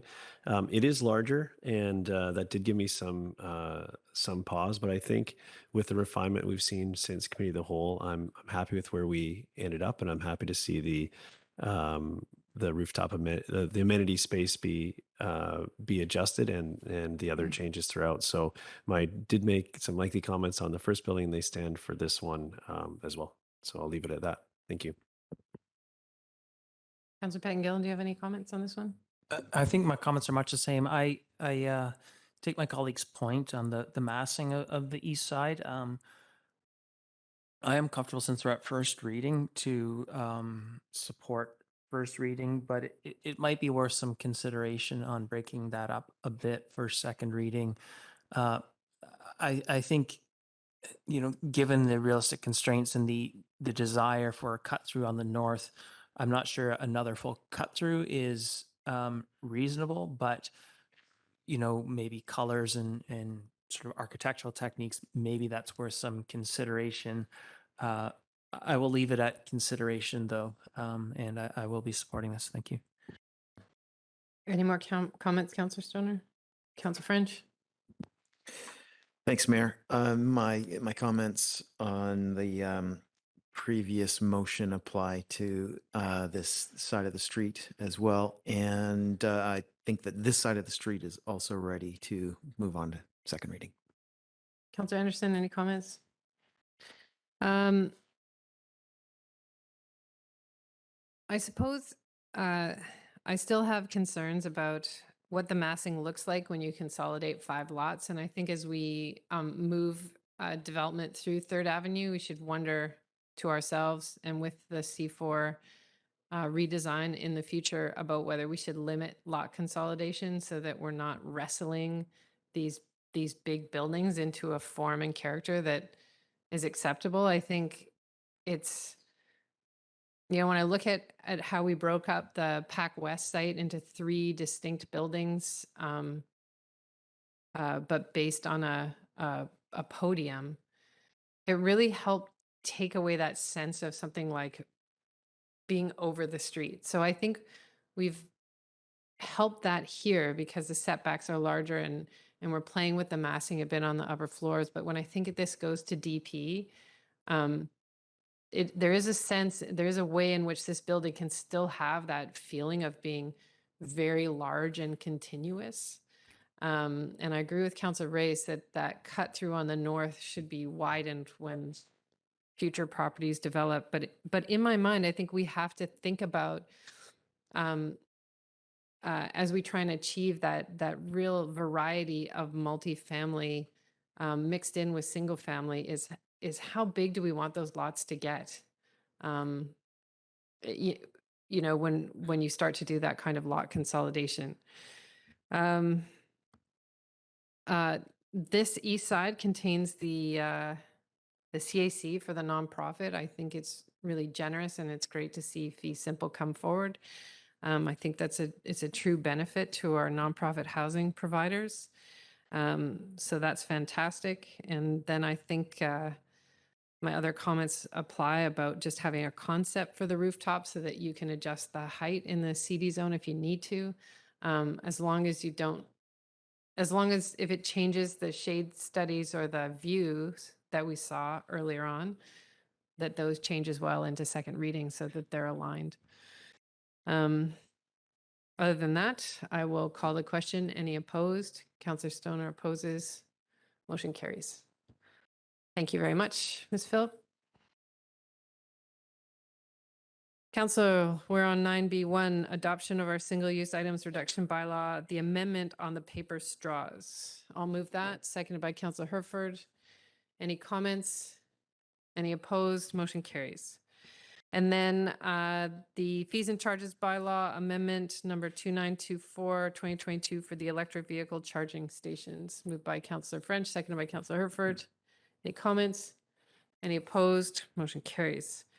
Next up, under item 10A1, we have a grant funding support request for dike breach modeling and dike upgrades at the upper Jimmy Slough.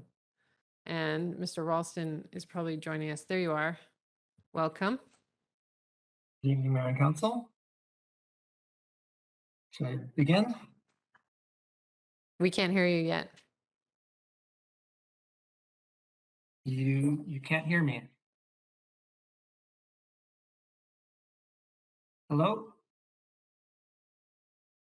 Hello, can you hear me? We can't hear you yet, Mr. Ralston. Can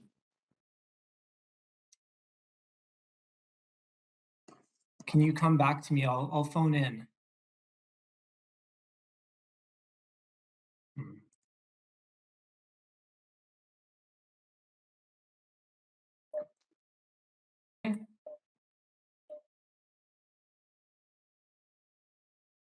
You try again, Mr. Ralston. Hello, can you hear me? Now we can hear you.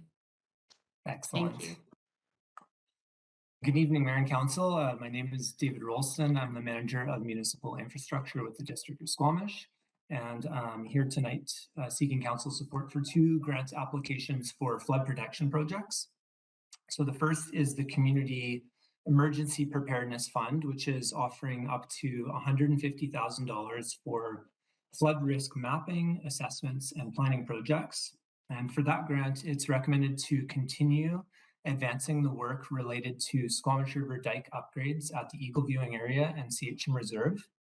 As Council knows, the district has been working in partnership with Squamish Nation since 2019 to advance the design and planning for dike upgrades in this area, including preparation of a dike master plan in 2019 and seismic and environmental impact assessments in 2022.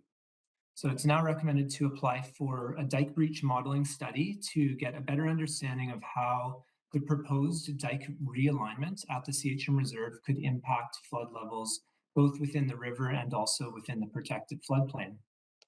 There's other ongoing work related to advancing the design of this project, as well as habitat compensation studies. And that work is being funded by Indigenous Services Canada through partnership with Squamish Nation. So this modeling study is the next highest priority study that's necessary in order to continue advancing towards construction on this project. The second grant is for the Adaptation, Resilience, and Disaster Management Program, which is offering up to $10 million for projects that increase a community's capacity to mitigate and adapt to climate change impacts. Staff reviewed a variety of potential projects throughout Squamish that we could apply for, all concerning dike upgrades. And staff note that once the Hunaic Park Sea Dike project is complete, which is scheduled for 2023, that the next highest priority area is the Squamish River Dike at the Eagle Viewing Area and CHM Reserve. However, given grant timelines and the current status of that project and some of the additional assessments that need to be undertaken, that it would be premature at this stage to apply for grant funding for Eagle Viewing and CHM Reserve dike upgrades. For this grant, it's required that construction must be capable of starting by October of 2024. And so it's important to find a project that is relatively low complexity from a design and permitting standpoint. So based on that, it's recommended to apply for funding to complete the Squamish River Dike upgrade at Upper Jimmy Judd Slough that was started in 2019. And that project is quite low complexity in that it would simply raise the dike on its existing footprint. So based on that, it's recommended to apply for grant funding for Squamish River Dike upgrades at Upper Jimmy Judd Slough.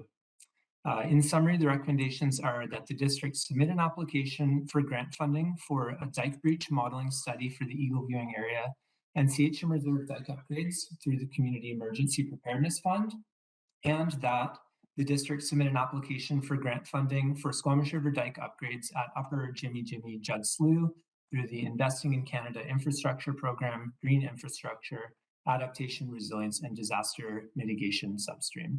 And that concludes my presentation. I'm happy to answer any questions. Thank you, Mr. Ralston. Council French, then Councillor Stoner.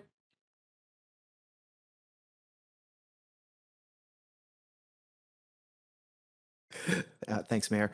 The Community Emergency Preparedness Fund could net us up to $150,000. Am I reading that correct in the report? It's specifically the up to 150,000? That's correct. Okay, and then the amount potentially available to us through the Adaptation, Resistance, and Disaster Management Fund, is that we, Squamish, could get up to 10 million, or is that total for the fund?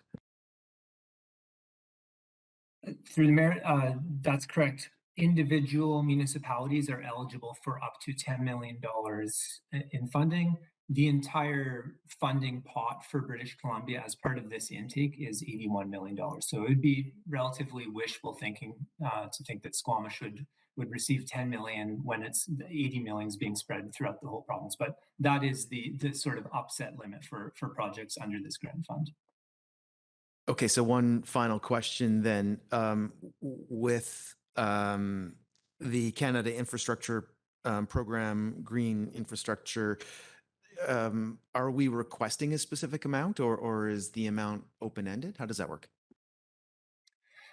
Through the mayor, we will be requesting a specific amount that's required as part of the grant application, and that work is currently underway. We're developing the design and some Class D cost estimates for that basically as we speak. So we've got just under 2 weeks to complete that work, but we expect that we'll have that already in time for the grant submission. So I don't have the exact number at this stage, but I expect it will be under $5 million. Councillor Stoner. Thank you. Through the chair, thank you, Mr. Wilson, for bringing these forward. I'm just curious, I think if I remember correctly, the Honaic Sea Dike project has hit a few bumps in the road, is slightly delayed, and I think is looking like it'll be over budget. So I'm just curious if we considered applying the ISEP grant funding to the overruns of that project. Through the mayor, there are challenges with respect to stacking of grant funds.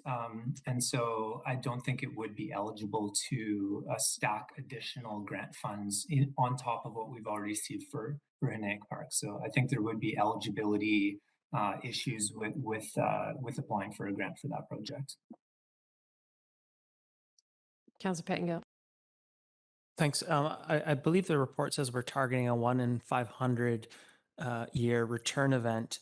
What we're seeing, climate change sort of outpacing all the worst case estimates far too quickly. So I guess, is the point of the modeling to figure out what we really mean by 1 in 500 years as of the best science today? Is it, or are we going off of our understanding of what that number is, or some sort of legislated understanding? Like when we say 1 in 500 at this point, is that the modeling's is going to figure out for us, or what are we talking about exactly there? Through the mayor, that has already been determined. The flood levels for 1 in 500 year return period with consideration for climate change, that has all been determined already through the integrated flood hazard management plan. What we're looking at here is if we realign the dike, what are the implications for flood levels within the river, but then also within the dike protected floodplain, because the realignment would constrict the river somewhat and then also change some of the dynamics of how water would flow through the floodplain. So it's really looking to understand what are the implications on flood levels as a result of that dike realignment.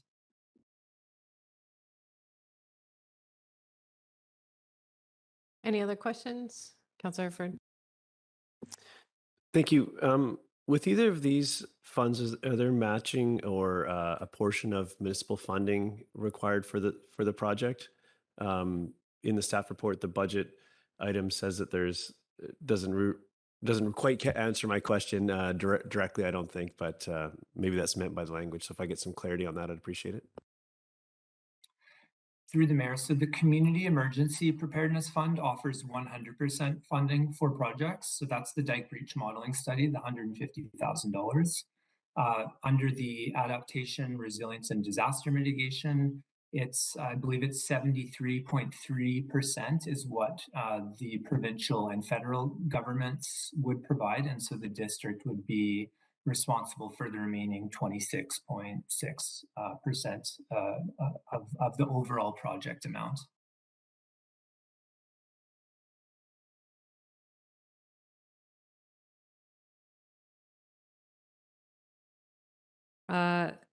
Both of these grant applications are moved by Councillor Herford, seconded by Councillor Pegdale.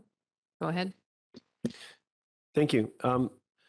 I really appreciate that as a municipality, we are in a position to have shovel-ready projects to jump on these opportunities when they present themselves. And I think that already speaks to, we've had successes in securing grants, large grants for our diking projects. And I think that really highlights the excellent work our staff's done in this area. So I'm happy to support this, and I'm proud of the work to date. And I know that we stand a very strong chance of receiving these funds because of that hard work. So good work to staff on this, and I'm clearly happy to support. I'll call the question. Any opposed? Motion carries. Thank you, Mr. Ralston. Thank you. All right, 10A2. Who is presenting on the Garibaldi Springs Land Development Agreement Amendment? Councillor Race. Thank you. And I have been declaring conflicts on this particular development. Recently, I'm a potential purchaser, and so will recuse myself.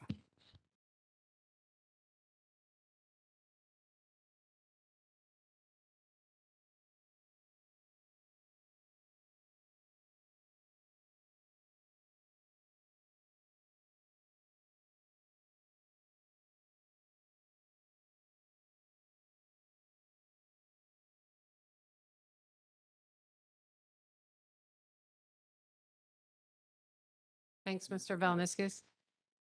Ms. Stratus is joining us online. Welcome back. It's nice to see you again, and we'll turn it over to you.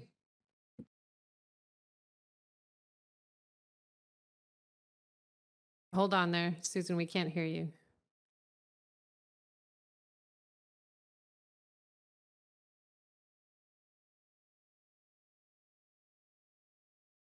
We show that you're still muted. Try again. Good evening, Mayor and Council. Can you hear me now? Thank you. Thank you. My name is Susan Stratus. I'm a planner working with the District of Squamish on the Garibaldi Springs project. And we have a couple of new issues to bring up tonight regarding the Garibaldi Springs project. I will just share my screen to, hopefully this works. To the beginning here. Can everyone see that? Yes, we can. Okay, thank you. You just need to put it in presentation mode.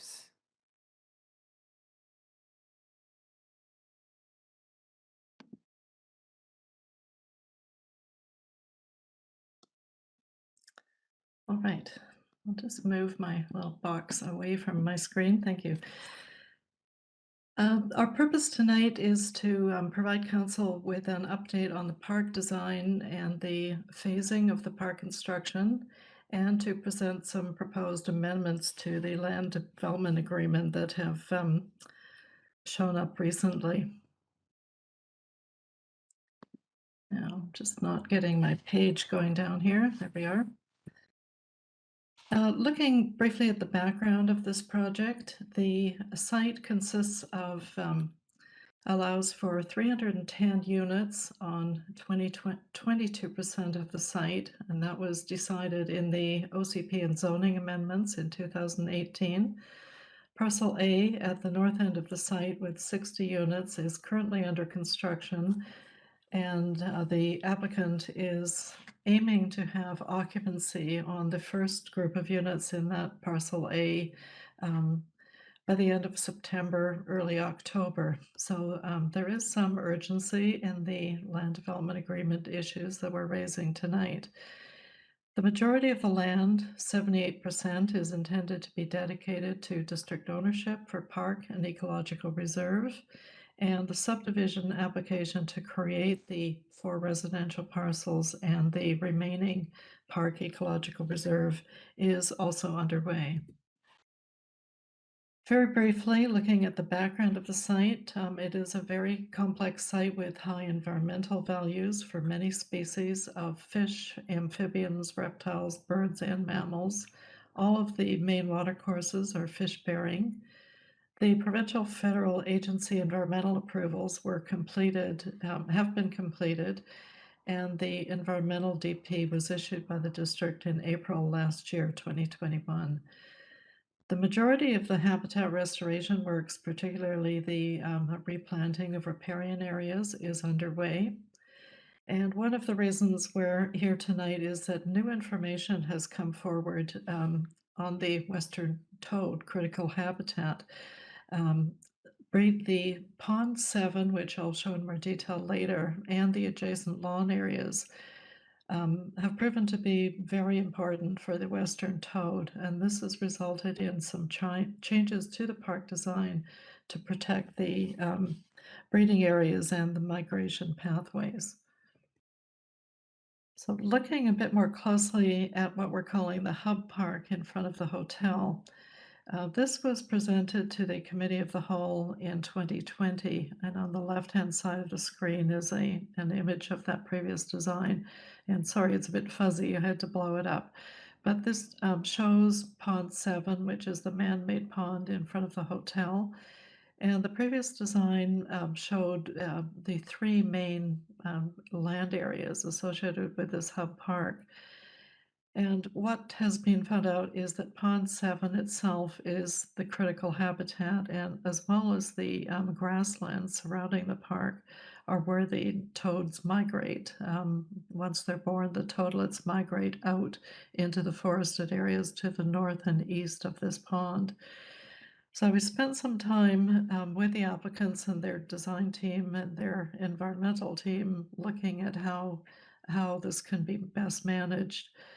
And originally we were hoping it could be managed through some short-term closures, but that was decided not to be the most effective way to protect this habitat.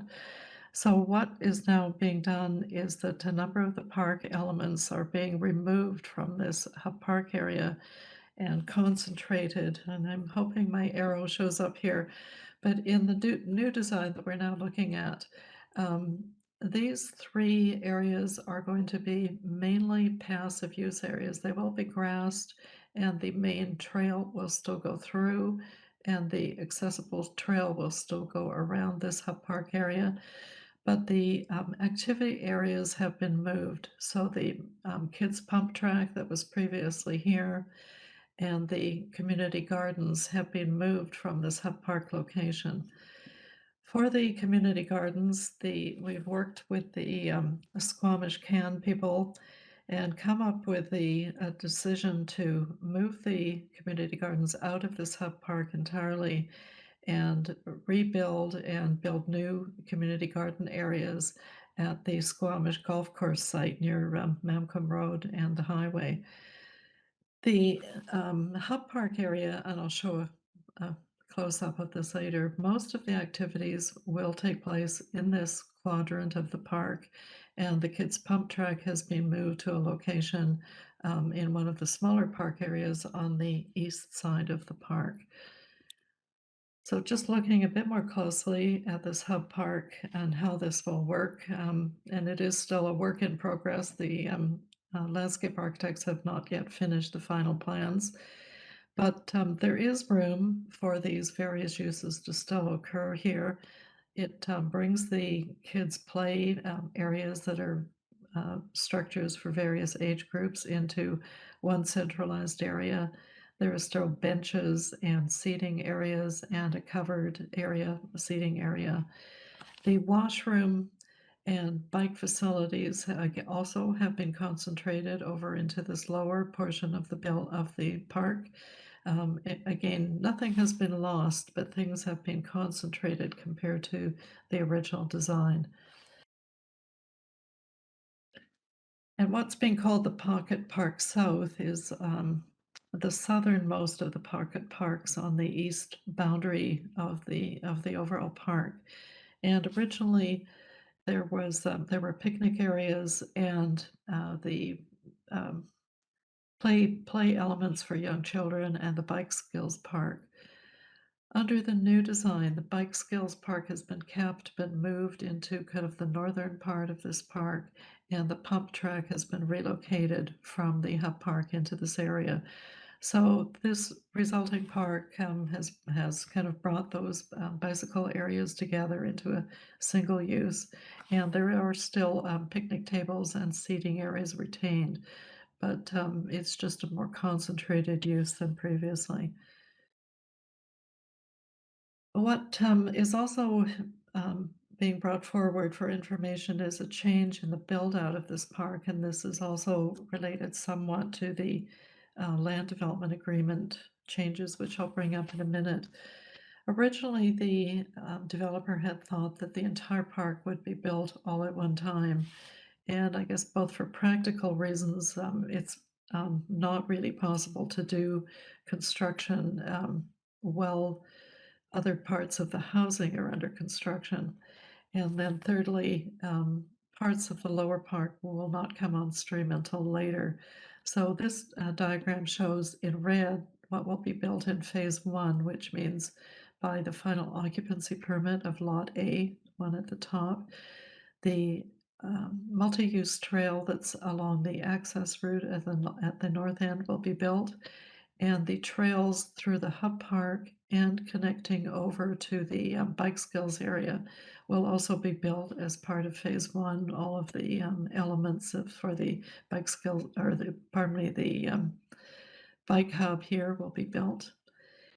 In phase two, the second housing area that shows in faint print behind here, the connecting trail connecting the two red areas will be built, and the emergency access that also functions as a main trail to Dowd Drive will be built as part of the phase two construction.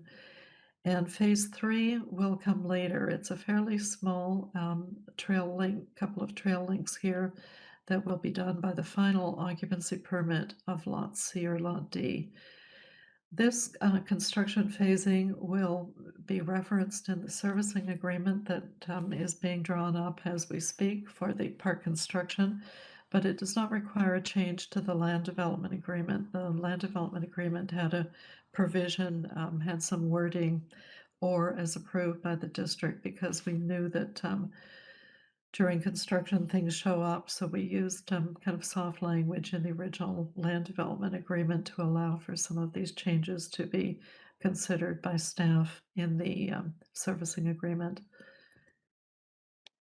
So moving on to the proposed land development agreement amendments.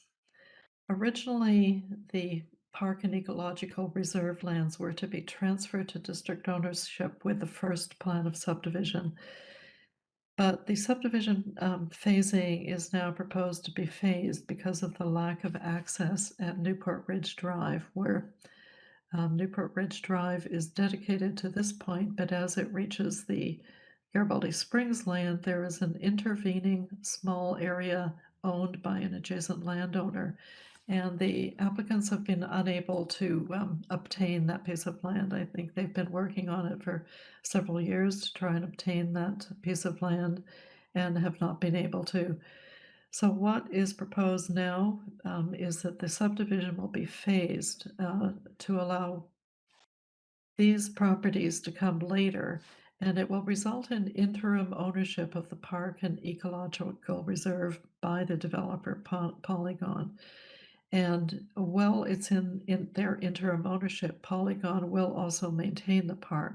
So that is a cost savings for the district, but it is a change to how we originally anticipated this unfolding.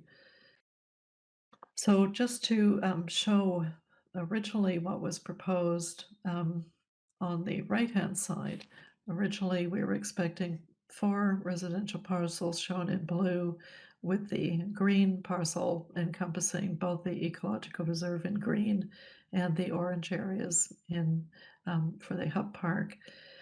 What's proposed now is both a first subdivision, which is phase 1, where we create the 2 residential lots, and a remainder lot 4, which will be owned by the developer until the final subdivision.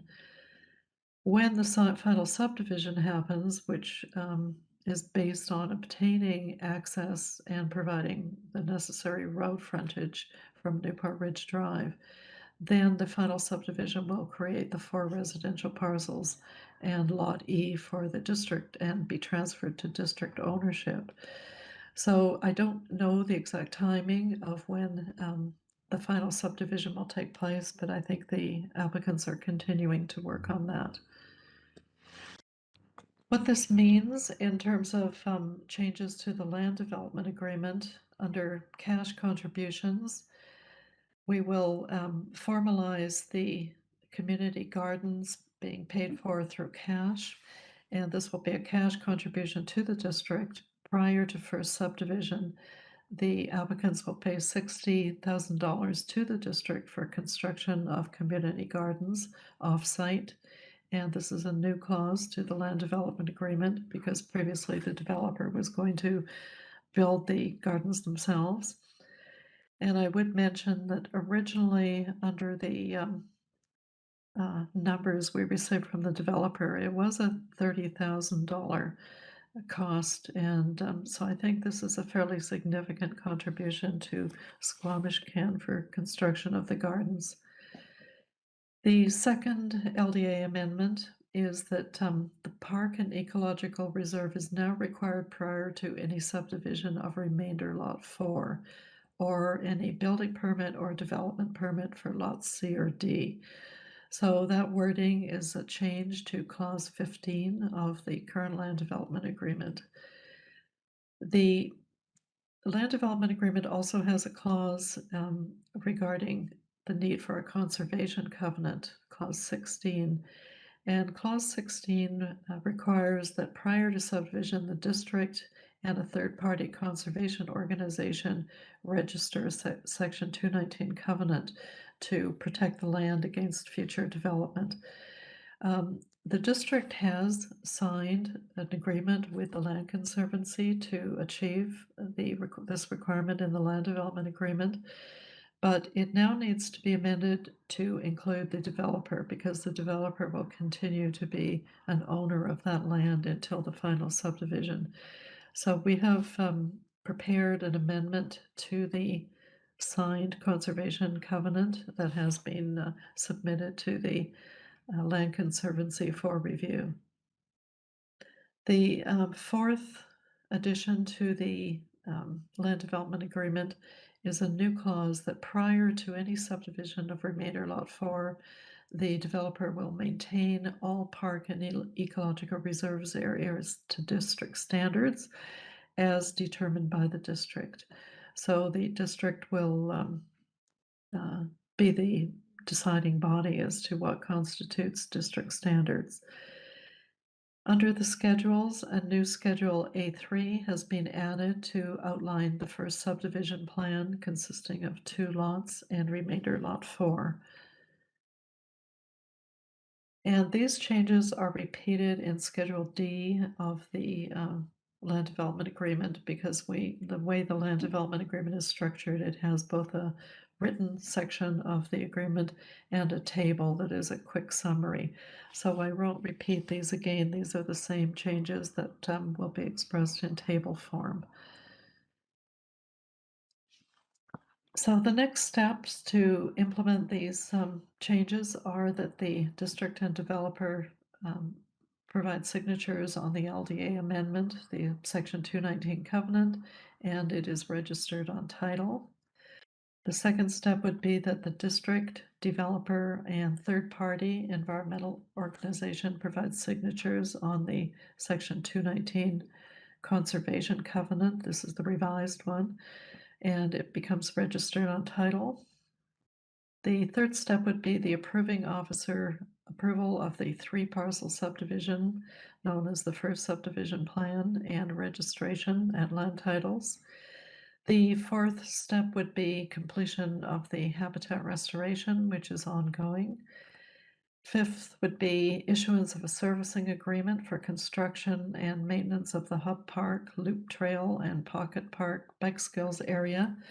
And that servicing agreement is close to completion, but because we had the last minute changes to the park design, we're in the process of waiting for amendments from the landscape architects. And the final step would be issuance of occupancy permits for the Phase 1 units. So the preceding bullet points need to be finalized before those Phase 1 units can receive their occupancy permits.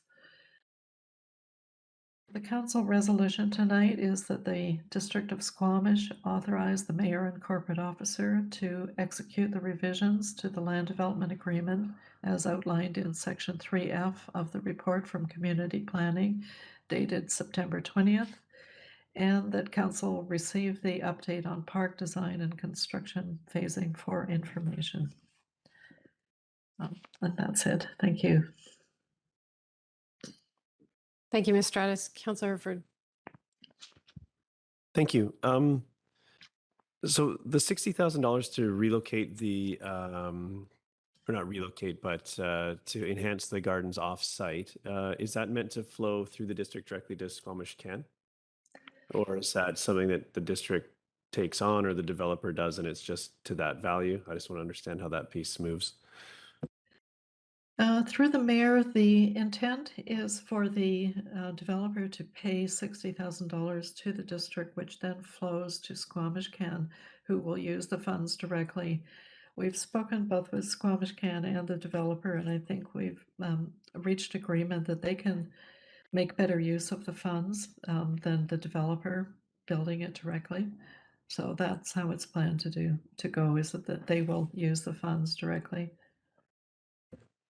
Okay, thank you. Now a question around how we score parkland and how we score ecological reserve, because this feels like to me at first glance, it feels like a reduction in programmable and thus usable park space and taking what was park space and turning it into essentially ecological reserve.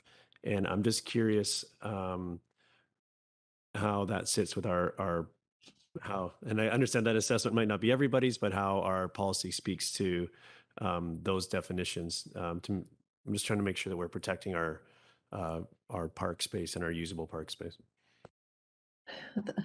Through the chair, that is a really good question, and we did wrestle with that when this issue of the additional habitat for the western toad came up. I don't think there's not a loss in programming. All of the active use areas and active use functions have been maintained, although they're distributed differently. The open space areas that were shown that previously held some of the active use areas. Those are still available to the public. They're just going to be more open. They won't have facilities in them. And you can still walk through those spaces. And in particular, the one in front of the hotel that previously had the pump track, that's a really attractive space for gatherings. So these spaces can still be used. They're just not going to have any constructed facilities in them. So I think we haven't lost functions, but they have been distributed differently.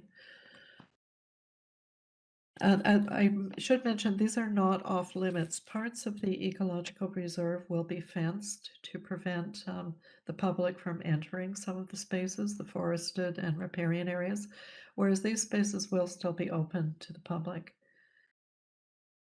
and potentially closed at certain times when the migration is most active. I guess I should add that.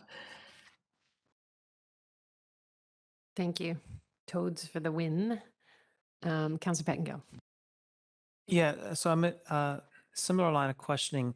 So the net sort of usable space that's not fenced off, has that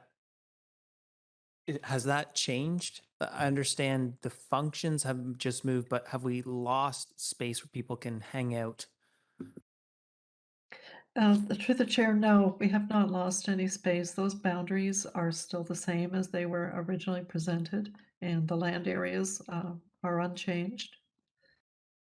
Okay, and in terms of using it, like, are picnic tables and sort of simpler things like that allowed in some of these other areas, or do those all have to be constrained to the new constructed area? Through the chair, the open grass areas that no longer have facilities in them have picnic tables throughout, or pardon me, have benches throughout. They don't have the picnic tables that were originally there. Those are more concentrated near the playground areas. Okay, and then my final question is about the gardens, because to me, we're losing actual land for community garden and land in proximity to impacted neighborhoods. And so I'm just curious how we evaluated that. I guess intuitively, the value of that land and land in proximity to impacted neighborhood seems like it might be worth more than $30,000. So I'm just wondering how we evaluated that. Through the chair, the contribution to Squamish Can is actually $60,000. And we evaluated it by discussing with Squamish Can how these funds could best be used and whether they felt it was important to retain the site at Garibaldi Springs. And the message we got back was that they felt they could create a better return for the community at large by expanding the site at their current location, where there is additional land for expansion. So we're not talking just about improving that site, but also expanding it. They communicated to us at Squamish Can communicated that they felt that's an excellent location where they have a lot of demand for community gardens, and they think it's a good place to invest the money. So I don't feel that I didn't get the understanding that there was a real loss by not having these community gardens at Garibaldi Springs. You know, I think for new residents at Garibaldi Springs, it would have been nice to have, but from a productive garden perspective, we did get the message from Squamish Can that they could really use that money well at their current location. If I can follow up though, from Squamish Can's perspective, they're gaining farmable land, even if it's in community gardens. In either case, it's just we've moved to one where the land is now coming from us rather than the developer. So the developer is escaping having to provide the land. And as I understood, they were already going to provide $30,000 of infrastructure on their property. So there's an incremental, an extra 30,000 in infrastructure from the developer, but a loss of the land. So I guess I'm still trying to understand our math there, and also how we address the community and the community's desire for community gardens in proximity, and not just Squamish Can's desire. Mr. Vilniskis? Thank you, Mayor. The land is coming from us in either case because the park is being dedicated to the district. So there's no loss of land, and the developer isn't, paying less than they were going to. It's just that this land in this area really important for ecosystem protection. And from a Squamish Camp perspective, they were never very excited about it because it's a harder access from an access perspective to service that community garden. So they're, both Susan and I think walked away from the meeting with Squamish Can with a sense that they're actually happier with this situation, having it investing the money where they already have infrastructure and can make it better. But I don't think, the developer's not getting away with having to do less in this case. Councillor French? Thanks, Mayor.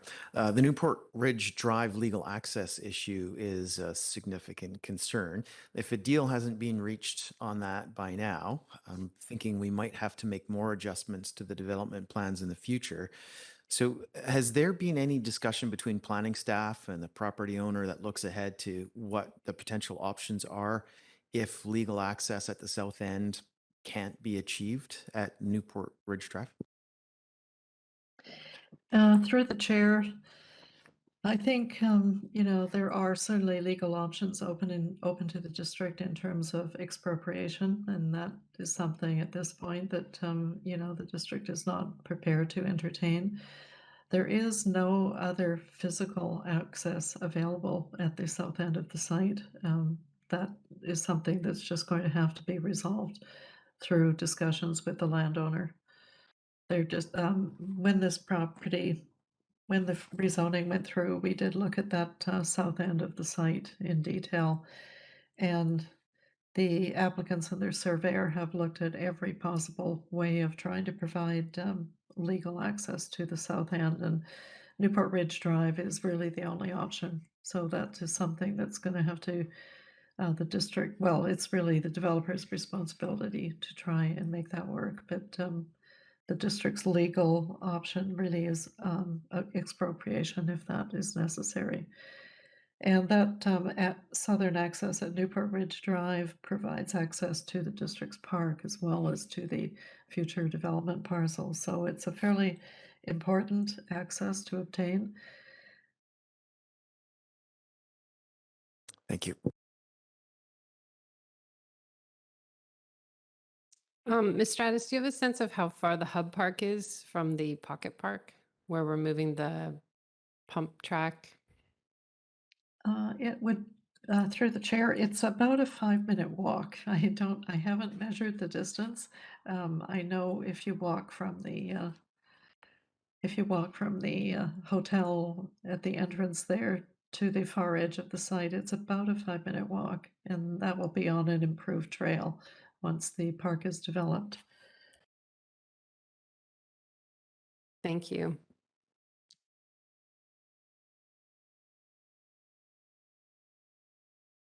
And can you just clarify,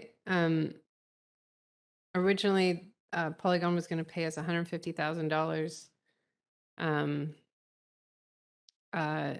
until we had occupancy across the site, that amount would reduce. So now that they're looking after this until subdivision, they're still paying that. It's just delayed until we complete the subdivision and start providing occupancy.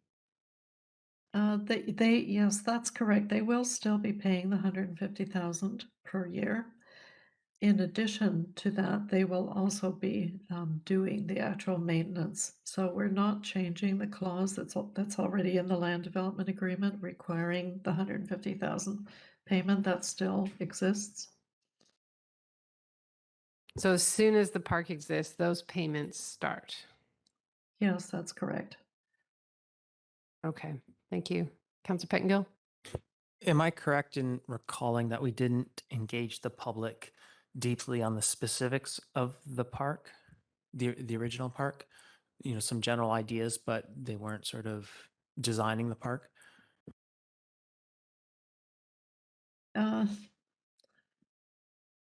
Through the chair, I would have to, I actually don't have the details of the public consultation. We did have some open houses about the park.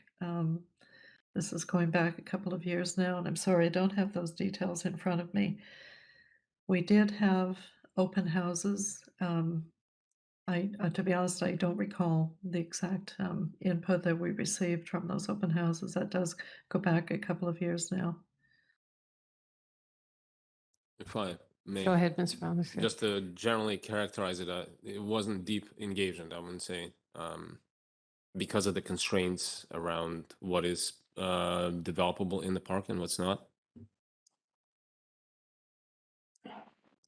Okay, so the motion is to authorize the mayor and corporate officer to execute the revisions to the LDA outlined in section 3F of the report from community planning, and that council receive the update on park design and construction phasing for information. Removing that, Councillor French, seconded by Councillor Stoner. Any further comments? Go ahead, Councillor French, then Councillor Stoner. Thanks, Mayor. I'm supporting the staff recommendation, obviously, on this issue. The changes like this in a big project like this, I think, are to be expected, and unforeseen issues have to be dealt with. And I like what I see here as resolution. Through the chair, I too will be supporting the motion on the floor. I think that for the changes in the park design, the acquisition of the green space really needed to be kind of environmental and restoration focused forward. I think that was the intent when this came earlier in terms of rezoning. And so I think focusing on the western toad habitat and the changes that resulted from protecting that habitat make good sense to me. So that we can actually protect that breeding habitat and the migration corridors for the western toad.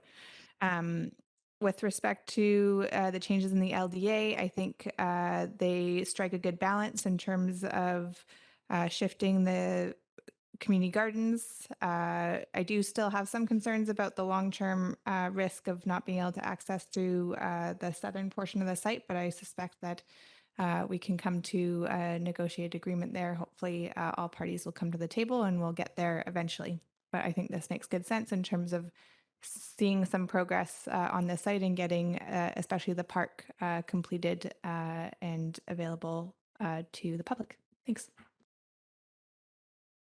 Not seeing any other hands. I'll call the question. Any opposed? Motion carries. Thank you very much, Ms. Stratus. Thank you. Someone want to get Councillor Race back, please? He's still here.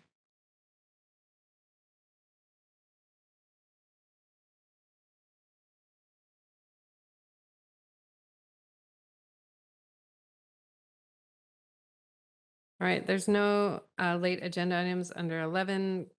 So we're on 12, correspondence action requested. For council consideration was communication from P. Adams about the rural healthcare crisis. They have a request to be a delegation to council.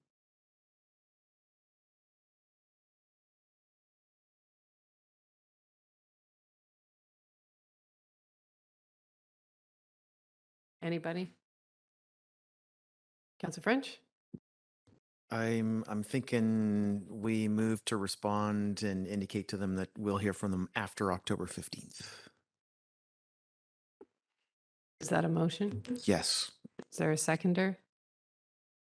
Second by Councillor Anderson. So what I heard is that I'll respond with a letter that says, here's our delegation request form. You may apply once the new council is appointed. Okay. Any opposed? Motion carries. That the correspondence regarding the Fortis BC proposed work camp amendments be referred to the General Manager of Community Planning and Sustainability, who may have already written a reply. But in case you missed anything, we'll refer it to you again. Moved by Councillor Race, seconded by Councillor Donor? Councillor Pettingill? Yeah, I think I'll probably repeat my comments from both letters, but I think there's some excellent points and concerns raised in this, and I hope that this would not result just in a letter back to the authors, but would very much inform our conversations with the province and Fortis and wood fiber as we move forward. Thank you.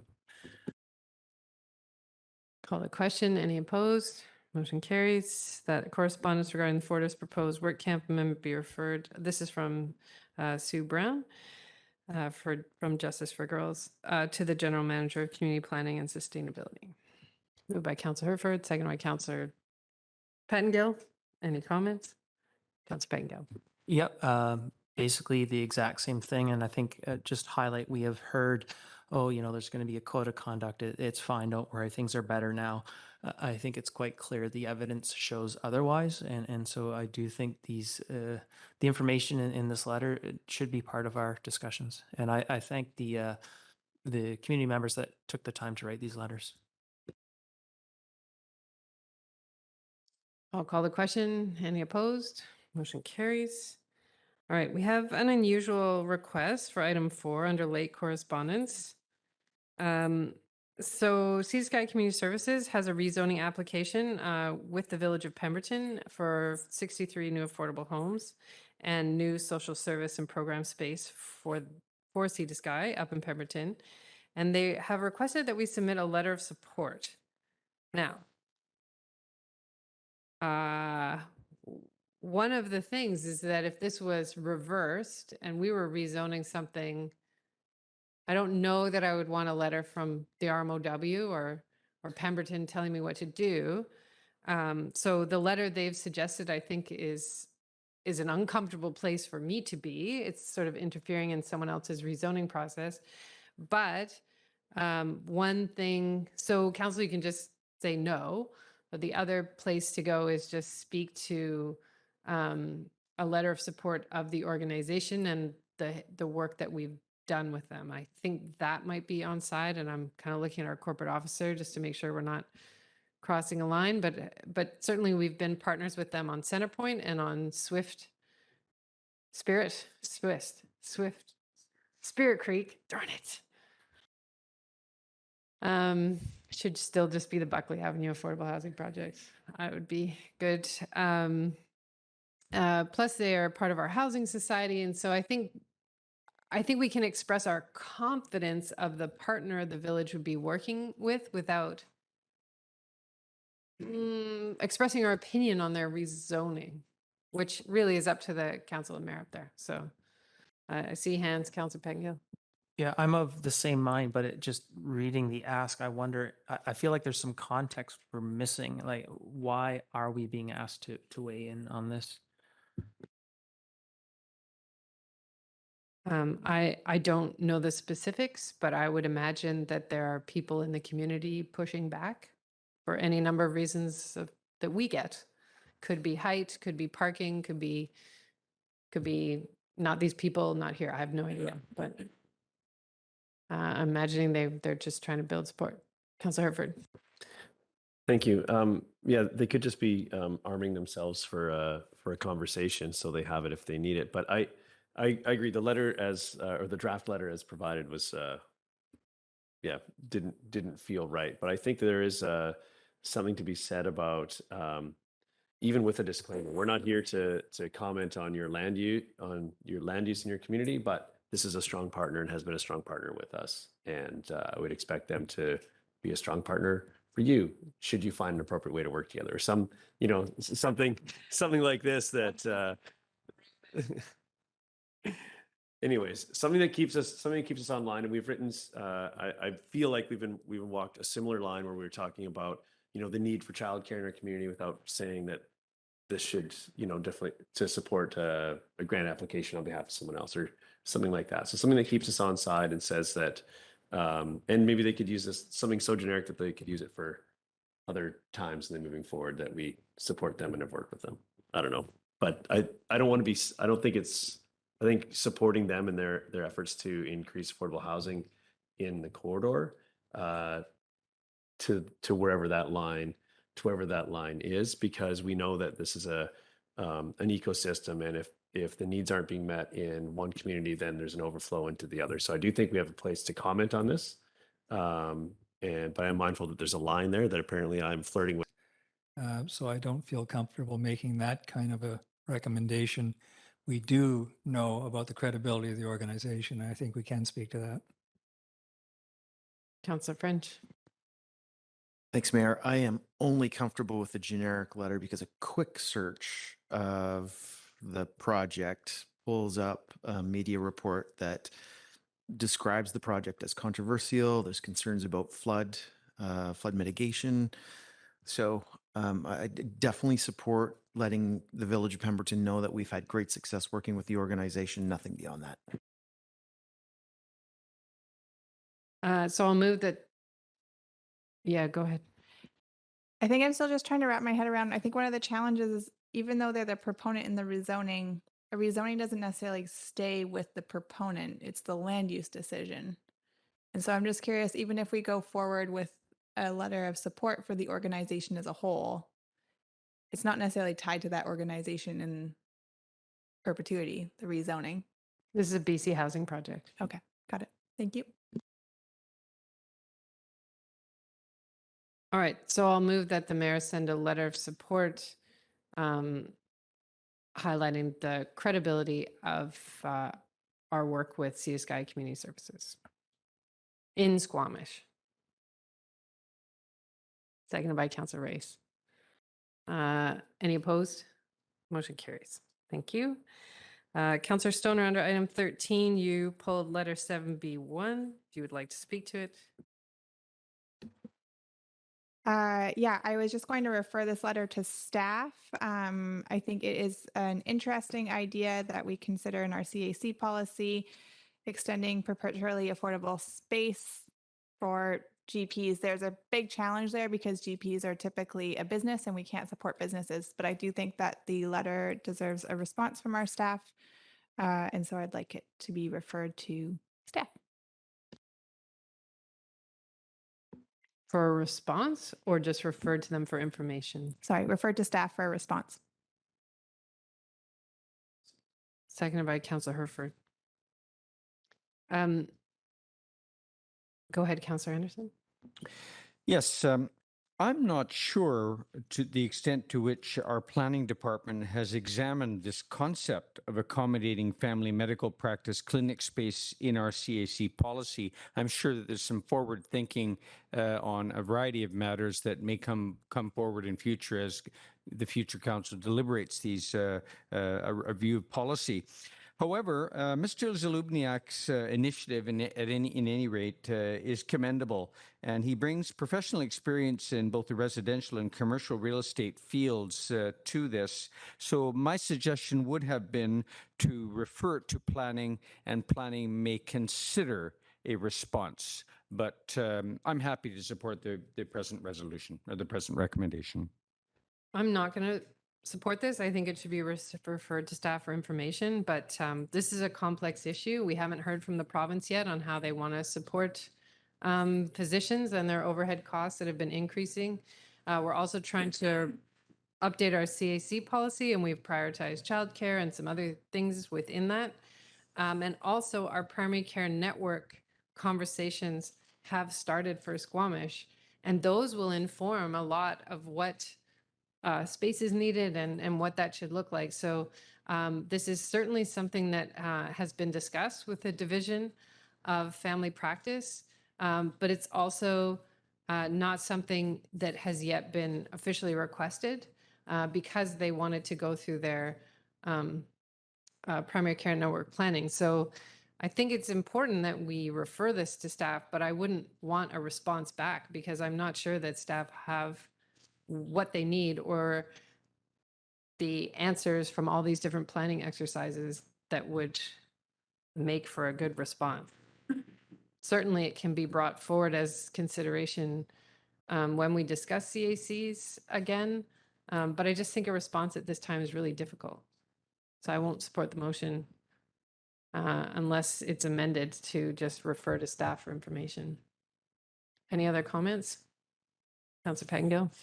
I think I would prefer referring it to staff. The one thing that came to mind is I'm not sure we want to, I suppose we are doing it with daycare, but getting into sort of a position where of long-term subsidization of private businesses, which to some degree, there's sort of a mix here. So it's a weird space. I think there's a lot to consider here. The idea we've talked a little bit about of a startup sort of accelerator space for industry and so on. And is there a model in around that? So I think there's ideas to consider and think about. That's maybe a nugget in here. But I would tend to agree. I'm not sure. It's not clear to me what a response would entail at this point. Councillor Stoner? I'll amend my motion for it to be referred to staff.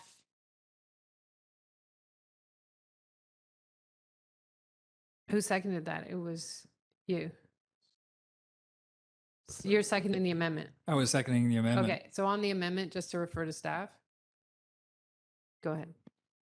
Yeah, I'm happy to put forward this amendment. I was originally referring it to staff for a response because I just feel like even a high level response of this is complex and we are considering it during our CAC policy is sufficient. But I'm happy to respond to the letter myself and explain some of the complexities and just ensure that staff have it for information at this point. Okay, I'll call the question on the amendment. Any opposed? Motion carries. So on the main motion as amended, anyone opposed? Motion carries. Thank you. Approval of minutes referred from the consent agenda, but actually this is a correction of minutes from the September 6th regular business meeting. So would someone like to approve that? Move to approve. Moved by Councillor French, seconded by Councillor Pettengill. Just a question. Procedurally, we will be voting on that these minutes are correct as opposed to whether or not we agree with the resolution. Is that? That they're correct. Any opposed? Motion carries. And thank you for the correction. Any business arising from the minutes? We don't have anything under 16. Any notice of motion, council? Seeing none. We have nothing under 18 for in-camera announcements. No unscheduled public attendance. I don't believe there's anyone here for open question period or online. Any council or staff announcements? Councillor French, then Councillor Herford. Thanks, Mayor. I attended the Terry Fox Run on Sunday. The event was well attended by every possible age range in our community, from the very young to seniors. Great volunteer support along the whole route between Brennan Park and the Squamish Adventure Center. I particularly want to note the participation of District of Squamish employees. The district was extremely well represented at the event, and that made me happy. Great event, well organized. Already looking forward to next year's. Councillor Herford. Thank you. Over the weekend, I was lucky enough to attend the, for a short time anyways, the Builder Fest put on by Van Urban Timber and their partners. I was struck by the level of organization there. These folks, it's very hard to run a business, let alone do extra. And this is very much clearly extra what they did there. It was great to see vendors of all sorts, but they even found a way to provide social good. So there was 2 projects that were constructed during the event. One is a shed, I believe, to the foundry, if I remember correctly. And then the other is a shelter that will go behind under one roof. So doing good business, doing extra, causing social, and then affecting social good. It's a hat trick of great things happening there. Never mind, there was an art element to it as well, and it was great all around. So when this event pops up next year, I really encourage everyone to attend. And this was the inaugural, and I was very impressed. So I'm looking forward to seeing where this event goes in future. myself and many of the council members attended the Union of British Columbia Municipalities conference over the last week, although it feels like a bit of a blur. And it was just an inspirational time to be with people that are doing the work that we do, and listen to their stories and their strength, their both in their successes and in their challenges. And in particular, I attended a session on the atmospheric river events, where we heard from the cities of Abbotsford, Merritt, and Princeton around the response, the disaster itself, and the response while it was happening, and the recovery efforts, and their ongoing planning to avoid such events in future. And during that event last fall, when it was happening, I was glued to the coverage, and knowing that we are in the area that we are, that's a confluence of all these rivers. There's a lot of learning there from an emergency response standpoint, and also from a future planning standpoint around flooding. So it also gave me some reinforced that we're in a good position as a community, but we are also very lucky we didn't have to test our facilities through that particular event. So I'm thankful for that, but I'm thankful to UBCM for organizing the event, and I found it extremely valuable and inspirational to be there.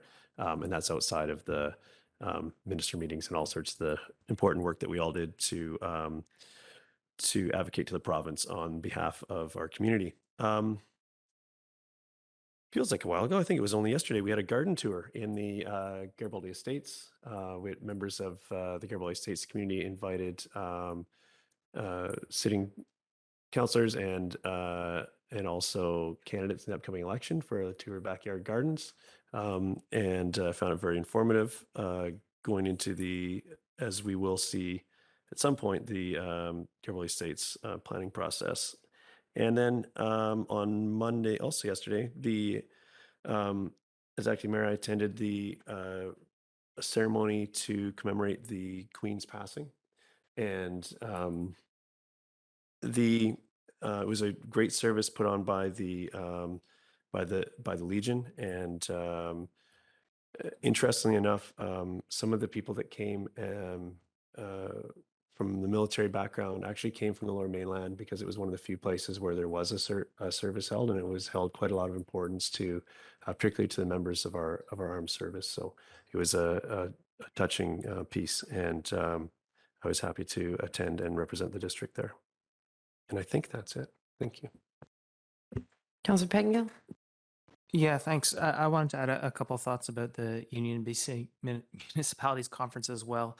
I want to thank our staff for the briefing notes for our meetings with ministers. There's just so much going on. The briefing notes are so well written and very helpful. I wouldn't want to go into those meetings without them. And I think that is one of the things that pays off. Our community was recognized by ministers in front of all of BC's leaders, basically, more than once, and in particular Mayor Elliott, for some of the things that are being done in Squamish and the advocacy, which is benefiting communities across BC. So I think between staff and the people around this table, Squamish has been punching well above its weight, and it made me feel pretty good to be part of this community. We also had some of our community organizations, so Squamish Can did a presentation as well, and there's a high degree of interest and excitement, and so again, it made me feel very proud to be from Squamish. Shifting gears a little bit, I went to the the Between Shifts AGM. I can't remember. My sense of time has gone out the window, but a couple weeks ago, and had a preview of their chair series. And it's sort of a one-person show, sort of a bunch of them together. The actual performance is coming up this weekend, and I would highly recommend that people check it out.